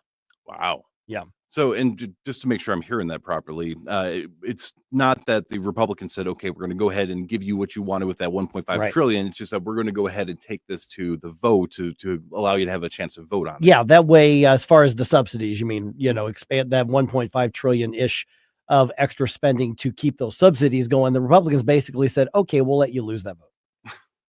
Basically is where we're at. Okay. Boeing increases the ratification bonus for striking employees in the latest offer. The company is now offering a $6,000 ratification bonus per employee, saying that is based on feedback from the union members who have been on strike since August 4th. The increased bonus takes the place of a stock offering that was in that previous offer. The company has already hired some permanent replacement workers, but it's offering a guarantee that all striking International Association of Machinist Workers will get their jobs back if they ratify and go back to work basically in 1 week from yesterday. I mean, I guess that works, but at the same time, wouldn't you want, with a company like Boeing, wouldn't you want to have the stock options? I mean, because then the harder you work, the more you produce, the more that goes up, the more you're in the long term you're going to be making. And does not seem like, according to what they were making before, that they're exactly in need of money. Yeah, that seemed like a better long-term option for me, but that's the feedback they got. It doesn't look like they changed any other aspects of the article. They're still offering those fairly significant raises. In the first year, it's like 8% raise in the first year plus cost of living adjustment as well. And then over the 4 to 5 years, whatever the contract ends up being, 4 or 5 years, we're looking at like 40% guaranteed raises in addition to other bonuses. So no word yet from the union as to what they're going to do with it. About 3,200 union members are on strike, and that's both sides of the river. Yeah, I mean, at a certain point, with that many people on strike, though, you kind of have to figure out some solution. Otherwise, it's just not going to be manageable long term. Now, the leverage, what's interesting is that the company has said, we've got some lines of production, not all of them, but some lines are back up to full capacity with what they're referring to as permanent replacement workers. Oh, so they weren't kidding when they did the job fair, and the training period is basically over. And so they're continuing to hire. So the longer the union wants to keep this going, at some point, not all of them are going to get their jobs back. they might have an entirely different union when they. Well, or maybe they're not it. union. Or I don't know. I mean, because now when if and when the union eventually does go back to work, these replacement workers, that's going to be considered a scab. Yeah. And I mean, I don't know. You may see some tires slashed and stuff. I wouldn't put that above the old school thought that a lot of these, but Boeing makes military jets for our national defense and also makes military jets that we sell to allies as well. So Boeing can't sit there and just say, we'll wait it out. They have to get their production up and running. And that's what they're doing. That's what's so, I think, wrong with some of the U.S. senators who basically are targeting the CEO of Boeing. Not that I think the CEOs are, always the good guys here, but they're like, you need to end this. And they're saying, we've offered an above market package, but we're basically what the senators should be worried about is what's it going to take to get your production back to where it should be? What's your plan to do that, as opposed to just give the union what they want? Because the union's been offered, like I said, an above market deal on this. And so, we'll see whether they take it. If they don't take it, then they'll be on strike through probably Thanksgiving at least. Yeah, I don't know. Okay, we're getting increased threats against Border Patrol agents as they carry out immigration enforcement, particularly in Chicago. Now we've got shots fired at federal agents over the weekend. Customs and Border Patrol Chief Patrol Agent Greg Bovino was on America Reports on Fox saying that there has been an arrest made. This is indeed an illegal alien that had a prior felony conviction for firearms. Yeah, and yet he was still in the country. Now, at what point, when you to any anti-ICE, no kings people out there, at what point do you not look at the types of people that are engaging in these acts of violence and the criminal histories of a lot of them, and not realizing, oh, me protecting these people being in the country is not me being the good guy? I mean, how does this previous felony offense then goes on to shoot it at an ICE agent? Which is exactly the reason we demanded this hardcore immigration enforcement of illegal aliens. This guy in particular is exactly why. I mean, exactly why. And then at the same time, whenever the ICE agents say, well, then we have to increase how much intimidation and how much force we use because people are shooting at us and being crazy, then you want to cry like you're the victim. It does not make any sense. None whatsoever. Okay, on America Reports on Fox, Interior Secretary Doug Burgum was asked about the president's energy policies, which have worked in bringing the price of gas and oil down. This meant for us to be able to have so much energy, sell it to our friends and allies so they can stop buying from adversaries like Russia and Iran, have so much energy that we can have prosperity at home. So all of his initiatives around the Middle East, around the world, is really about energy diplomacy. Again, prosperity at home, peace abroad. So the AAA price of gas national average right now is about $3.07, which is a little bit less than it was this time last year. But I think it's clear that the president's approach to energy is absolutely working as promised. Oh yeah, and it's even lower than that around here, fortunately. Oh yeah, so. Like I said, I bought for $2.59, I think it was the other day. Yeah. All right, President Trump is threatening to sue the BBC over the way the network edited footage of one of his speeches for broadcast. A letter to Britain's public broadcaster, the president's lawyers said the BBC must retract its documentary by November 14th or face a lawsuit for no less than $1 billion. The network came under fire for cutting out a section of Donald Trump's speech on January 6, 2021, when he said he wanted supporters to demonstrate peacefully at the U.S. Capitol. Over the weekend, the head of the BBC and the news CEO both resigned, calling the edit an error of judgment. Greg Clugston, Washington. It wasn't an error in judgment. You got exposed for the bias and dishonesty that you're bringing to your product. Yeah, trying to weasel out of it like that is just, I mean, I'm glad they resigned, Right. but I mean, that's an entirely, I'm going to go too long on this rant, but let's just say it, to call it an error of judgment is just softballing it. Right, it is. Okay, Federal Housing Finance Agency Director Bill Pulte posted on social media on Monday that the president is proposing a plan for the government to back 50-year mortgages for homebuyers. When asked what he thinks of the plan, the president dismisses any negative concerns. This is from Fox's The Ingram Angle. It's not even a big deal. I mean, you go from 40 to 50 years, and what it means is you pay something less from 30, that some people had a 40 and then now they have a 50. All it means is you pay less per month. You pay it over a longer period of time. I don't think anybody's got a 40-year mortgage. That's not a thing. But a lot of people do have 30-year mortgages. Honestly, the only people who come out ahead on a 50-year mortgage are the banks. That's it. I mean, it's the banks will love this. Listen, if there's a private market lending and they say, 50-year mortgages make a lot of sense, then let them do it. Don't back that with the government. Don't incentivize that with the government, because the bankers are the only ones who are going to come out ahead on that. Yeah, a big part of our issue with our debt economy right now is the fact that people don't seem to have a understanding of the way that interest works, and with compound interest, especially compound interest. Now, you and Susie had an amazing conversation about this, I believe, back in the 6 o'clock hour. So if you want a little bit more detail on that, you can go back and listen on the podcast, because that's actually uploaded right now. Okay, on this Veterans Day, you're going to see tributes to many of those who served, and they're going to be on billboards throughout the metro area here. KMOV's Morgan Harris explains. This is part of the Heroes Across America campaign. They'll be displaying images of veterans on 19 digital billboards around St. Louis, from St. Charles County to the Metro East. You'll see them on many of the major interstates through Friday. Okay, so vets, I'm going to have a couple of extra places where you can go and get a thank you gift, and I hope you take advantage of these here. Lamar Advertising is coordinating those displays. Okay, Blues are back at home tonight. They host the Flames at Enterprise. Puck drops at 7 o'clock. Blues are 5-8-3. Calgary is 4-11-2. So this is going to be a great game of evenly matched teams, or this is going to be a comedy of errors of teams that are near the bottom of the pack. Hey, if you're not ahead and scored, just start throwing punches. We'll take either. Yep.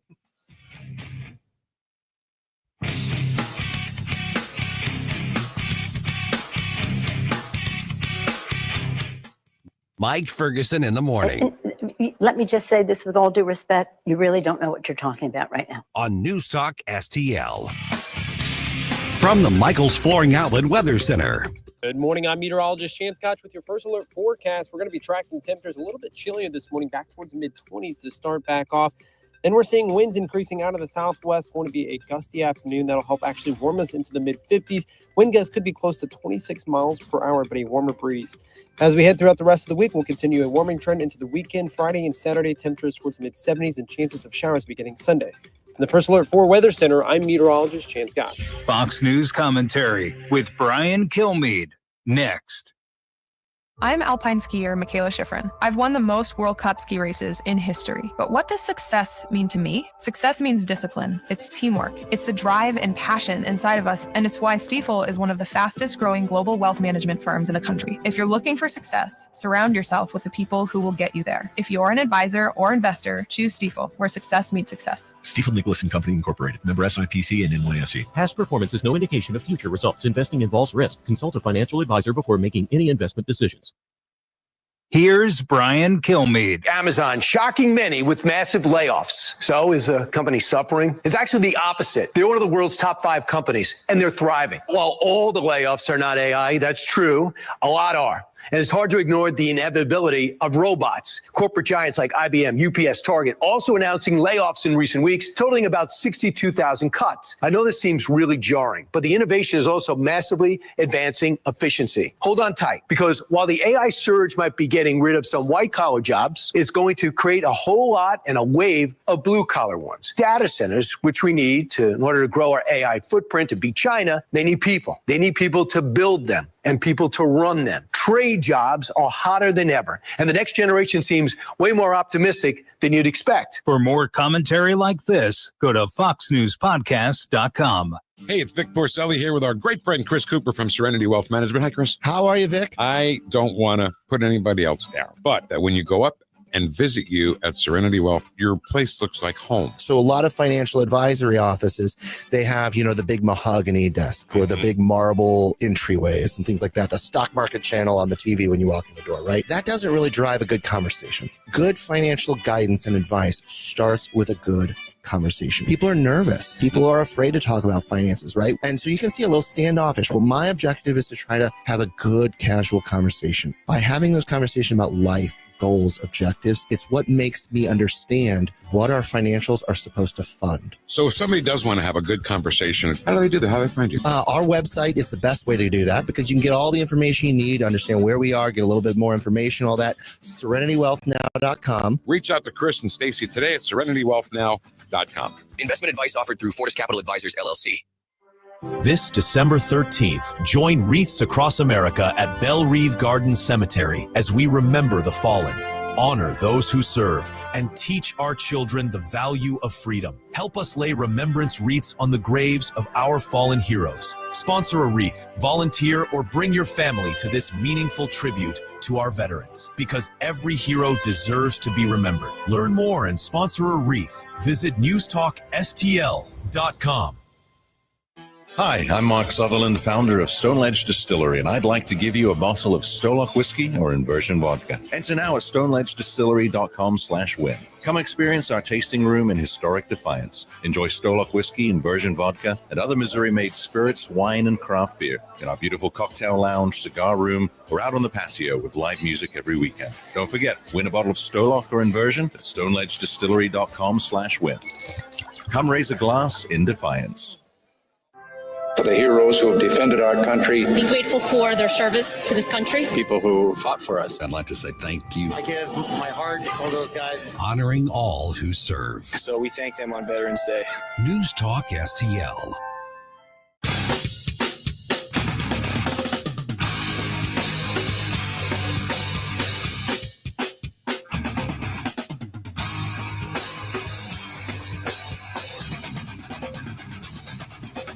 Hi, it's Randy Tobler here. Pour a big cup of coffee and catch my show every Saturday morning from 6 to 9. Right now, it's back to Mike Ferguson in the morning here on News Talk STL. Okay, so the shutdown is about to be over, but the ripple effects are going to continue for a while. This is really, really crucial here. By the way, happy Veterans Day to everybody who served. Woo! Okay, so we've been mentioning a few different places where veterans get a thank you today. Let me just grab a few others here. Free Bloomin' Onion and beverage for veterans at Outback Steakhouse, Applebee's free meal. Let's see here, and IHOP. They are offering veterans 3 free buttermilk pancakes topped with strawberries, blueberry compote, and whipped cream. That's until 7 p.m. tonight. Get it? Red, white, and blue. Yeah, there you go. Let's see here. Wendy's, Red Robin, Red Lobster, California Pizza Kitchen, Cracker Barrel, Bob Evans, they've all got offers.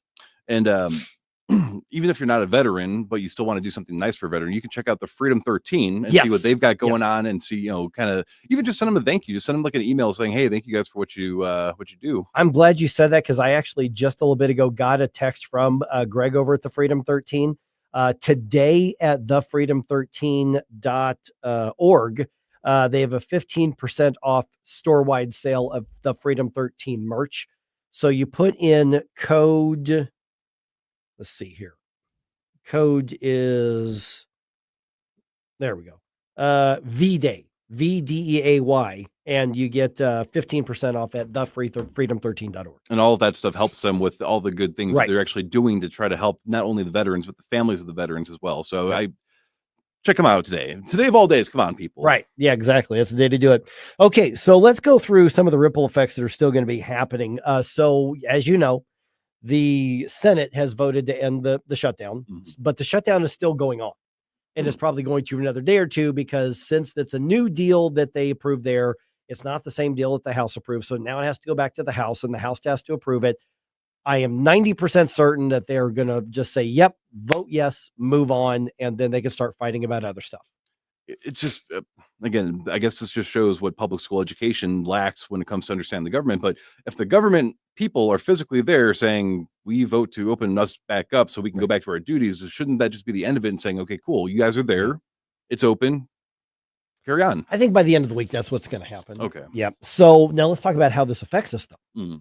So the SNAP benefits, it looks like in Missouri, they are still going to be partial payments that are paid out this week.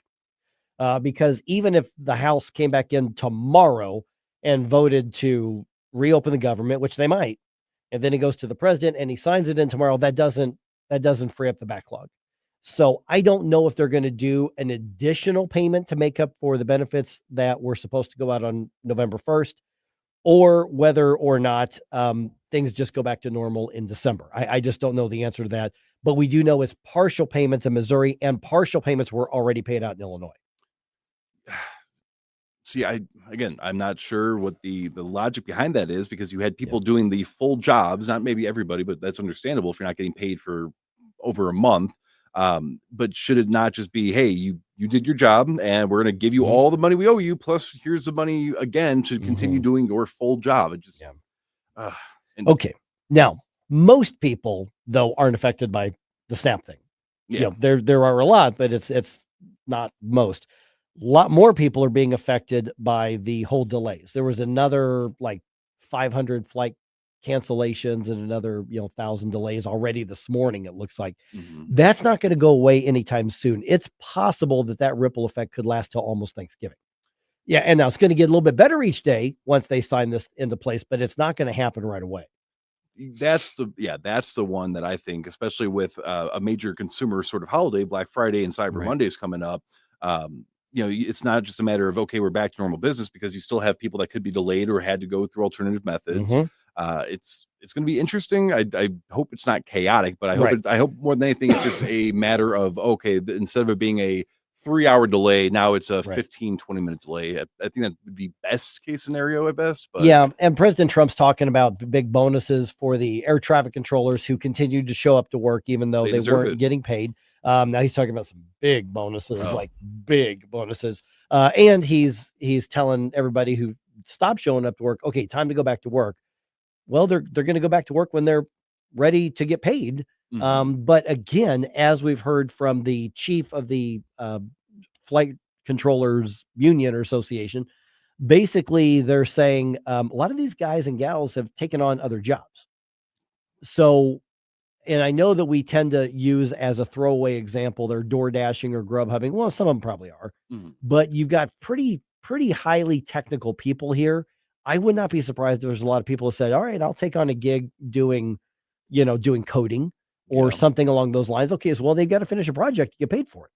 So that sort of thing it means that it's going to be just a little bit before, and then you've got to get caught up on the backlog. And so the ripple effect, if they reopen the government this week, which seems to be the case, you're probably looking at a week. Some articles I've read, even a week and a half before things really get back to normal as far as the airlines, although it will get better every single day.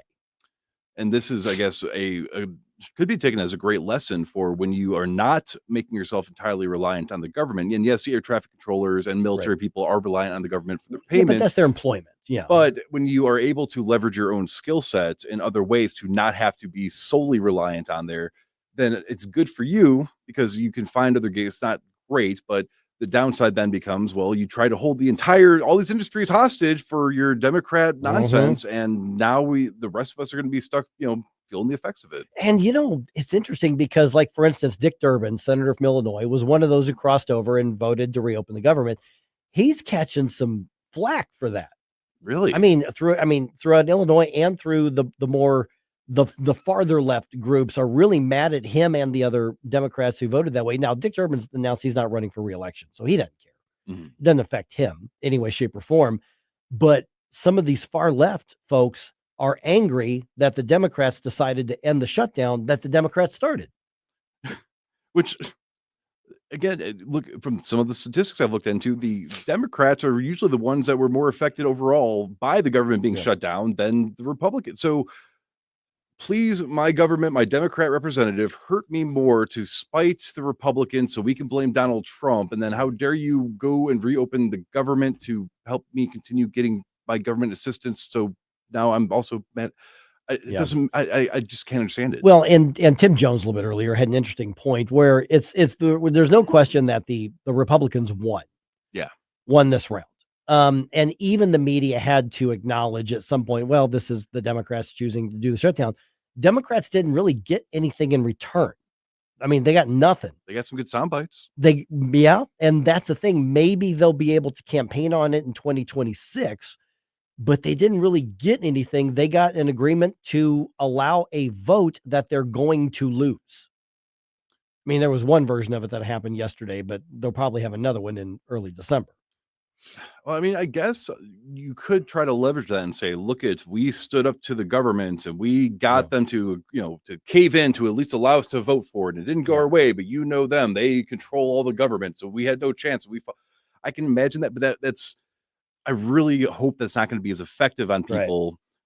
But then again, I think it is because a lot of people still don't realize it was the Democrats' entire time voting, no, we're not going to reopen the government. Right. And so also this is going to go through the end of December. So are we going to be right back in the same spot that we're in, frankly, coming out of right now, which is very possible. But to the point that Tim was making is that this is one of those rare occasions where congressional Republicans stood firm, kept a backbone, and they ended up winning and doing the right thing. And somebody may say, well, what was Chuck Schumer thinking? I think you asked that question. I remember while Tim was talking, I'm thinking, well, Chuck Schumer's probably used to the Republicans capitulating. Yeah. Chuck Schumer probably goes, they'll fold. They always do. And then all of a sudden, oh crap, they didn't fold. Now what do I do? Now, let's say when it comes time to do the vote, and the vote does not go the way that the Democrats wanted to, can they then shut the government down again? Is there like a refresh period? Well, or can you just keep shutting it down and opening it? They're going to have to reauthorize the spending after the end of December. So it's possible in January that there could be another government shutdown. But my guess is Democrats might be a little bit gun shy on this because they lost this round, but I don't even think they care about winning that vote on the Obamacare subsidies. They want it to campaign on in 2026 more than they want that $1.5 trillion added to the spending that's being authorized now. I think they want this in 2026 more than they want it right now. Okay. So probably a little bit more performative than they are letting us, letting people run to. Right. Yeah. I think it's very, very performative. All right. 314-912-1019. Got some thoughts on it. Let's talk. We've also, we've been mentioning it all day, but we're not going to stop mentioning it until we have every single barrel filled. And that is the barrels that we have for our food drive. The St. Louis County GOP and NewsTalkSTL, among many of our friends and the companies in the area, are all getting together and saying, look, it's that time of year. We want to make sure that in the case of another, God forbid, shutdown, but even just for the Thanksgiving spirit, let's get together. Let's do a food drive.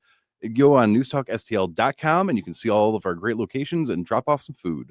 7.0, looking at life through the eyes of a tired heart. Hey, Tony Colombo here with Tim Jones for our friends Rodney and Jen Wallner, the Wallner home selling team at Berkshire Hathaway, the #1 home selling team in the St. Louis area. And I can say that from firsthand experience. My wife and I were blown away from the results that we saw from working with Rodney and Jen, from selling our old home faster and for more money than we thought possible to finding our family's perfect new home. They over-delivered every step of the way. And right now, it's still very much a seller's market. So, Tim, for folks that have been thinking about selling their home, it's a perfect time to call the Wallners. That's right, Tony. And don't forget, they're licensed in both Missouri and Illinois. So no matter where you are in the metro area, you can put St. Louis's #1 home selling team to work for you. The Wallners' experience and work ethic, second to none.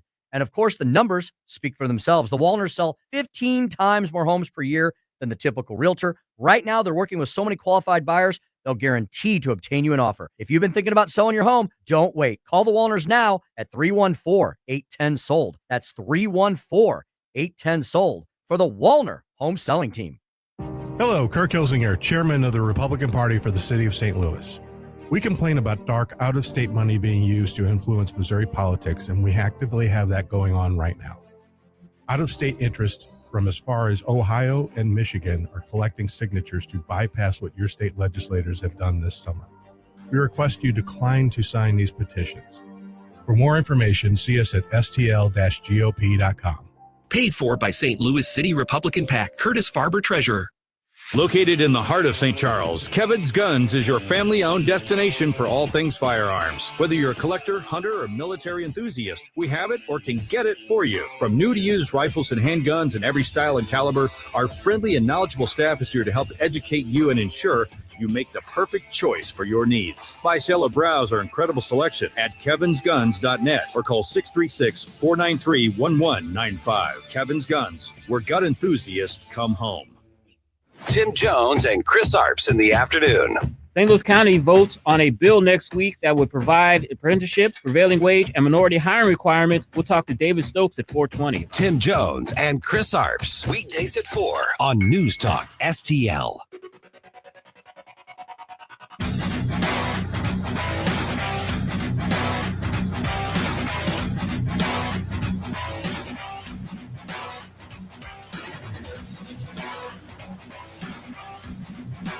Hi, it's Vic Porcelli. And Ken. Hi, Ken. Hey, Vic. Ken and I are on every Monday through Friday here on News Talk STL. Right now, you're listening to Mike Ferguson in the morning on 101.9 and 94.1 News Talk STL. Whoosh, my morning people. All right, the food drive's off to a great start. Oh, yeah. Yeah. I was here yesterday, and one of our bosses, Joe, he said, hey, Mike, I need your help on something. Can you come with me? Yeah, absolutely. So I walk out, and we had a couple people just drive up yesterday after we announced the launch of the food drive. They came in with, cases of food. There were pastas. There were, one was a case of like applesauce for kids and soups. And so I happily helped unload it from somebody's, from the trunk of the folks that came by here. So thank you to everybody who did that. NewsTalkSTL.com is where you can find all the drop-off locations. One of those is right here at the radio station. Yeah, and if this is a little too far for you, we do have one at one of the Michael's Flooring locations in Olive Boulevard and Creve Coeur, and I've got people in that area. I'm trying to bug say, look, you guys are on that road. You go drop some food off. But there are several locations that might be a little bit closer to you, so you don't have to show up to us. You're welcome to. And you're welcome to, but maybe use this as a chance to get to know your community. And let me just caution everybody, don't make a decision as to whether or not you're going to help somebody in need here in the area. Don't make that based on whether SNAP is fully funded. That's not what this is about. There are definitely people who are not on SNAP, but would definitely appreciate being able to say, wow, I can have a little bit of an extra meal this month. Yeah. Because situations are weird. I mean, there were times where my mom, single mother, I've got a younger brother, we were dirt poor and we were just not qualifying for government assistance. So we had to rely on programs like this to eat. And so that's why I'm very passionate about this sort of stuff. And one of the things to keep in mind that we're working with Feed My People, which is based here in St. Louis, and they are a ministry that works with people holistically. So you're not just saying, well, I'm going to spend $10 extra and donate, and I hope that you do. But this isn't just somebody gets to eat and anonymously all you did was fill a stomach for a few minutes. It is much, much, much deeper than that because of the way this ministry works. So NewsTalkSTL.com, us, the Central Committee of the St. Louis County GOP, we are working together on this. So I would challenge everybody, whatever group that you're in, your Sunday school class, your softball team, your basketball team, your whatever, your chess club, your book club, whatever it is, next time y'all meet up, saying, hey, this food drive is going on. Let's all pull together and come up with a box full of food. So Chris's Pancake locations, Michael's Flooring Outlets, Bartolino's, and then obviously here at the radio station. So please do get involved in that. I believe her name was Renee Artman, right? Yeah, that's the chair of the St. Louis County. So she did confirm beans and rice, as long as you bag them up right and there's no holes in them or punctured, they will accept those. So. And this is what conservatives say. So are we going to follow through with what we say? And that is we can take care of our own better than the government can. Yes. Yep. All right. So stick it to the government and help out your neighbor. Yes. Do it. Love it. Okay. Veterans Day. All right. I've been going down a lot of these, I would say offers. They're giveaways to veterans. And so vets, listen, first of all, thank you. Secondly, take advantage of it. You've earned it. Maybe it's just a token, but still it shows that people are caring. Let's see here. 54th Street Grill and Bar. I like 54th Street Grill. That's a good place. I've not been there yet. Yeah. Active veterans and active service members, $10 off any entree as well. Mod Pizza. There's actually one right up the road here from where we are right now. When veterans buy one mod size pizza and salad, they get another one for free. Let's see here. Circle K. You can get a free medium coffee. Now you're better off going to Mario's and getting a coffee, but you can get one there if you want to do that. I did not even know Golden Corrals were around still. Really? Yeah, Golden Corral. I'm actually kind of happy about that. Yep. So on, let's see here, the 13th. Let's see here. It says Monday, November. Oh, wait a minute. Oh, that's a different year. Okay, so active that somebody clearly on First Alert 4, somebody just copied an old list and put it up here, but they're reporting that this is so Golden Corral. Active and former military members are invited to Military Appreciation Night, where they can receive a complimentary meal. Good. There you go. Chili's, same thing. They receive a free meal from a select veterans menu. Bob Evans, free meal from a select menu. Cracker Barrel. Free sunrise pancake special with proof of military service. So while the government was not paying our military members, the private sector came up and said, hey, we're going to do a little bit extra for Veterans Day today and help feed our veterans. Yeah. So KMOV's got the story on their website with all the list. Listen, if and I'm not a veteran, but if I were, I would just look at the map, and I would map out going one place to another and just live high on the hog today, because in the St. Louis community, there's a lot of people who want to say thank you. Oh, that is such a good idea. Do like a restaurant crawl Yep, type thing. Just do you a and your crawl. buddies. Okay, Get of in course, there. make sure that you clean up after yourself if you're going to do that, though. Because I have seen people that they try to take advantage of that, and then their stuff's laying Yeah, around. don't. But no, that sounds like a lot of fun. Yeah, that's what I would do. A veteran crawl. And wow. bring your ID, bring your military ID. And so they're gonna, most of these places are gonna ask for that.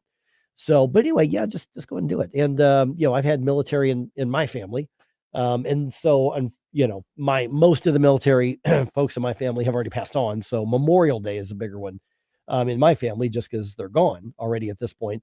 But with the veterans out there, so many, thankless job that they did. So at least this is a way to make it not so thankless.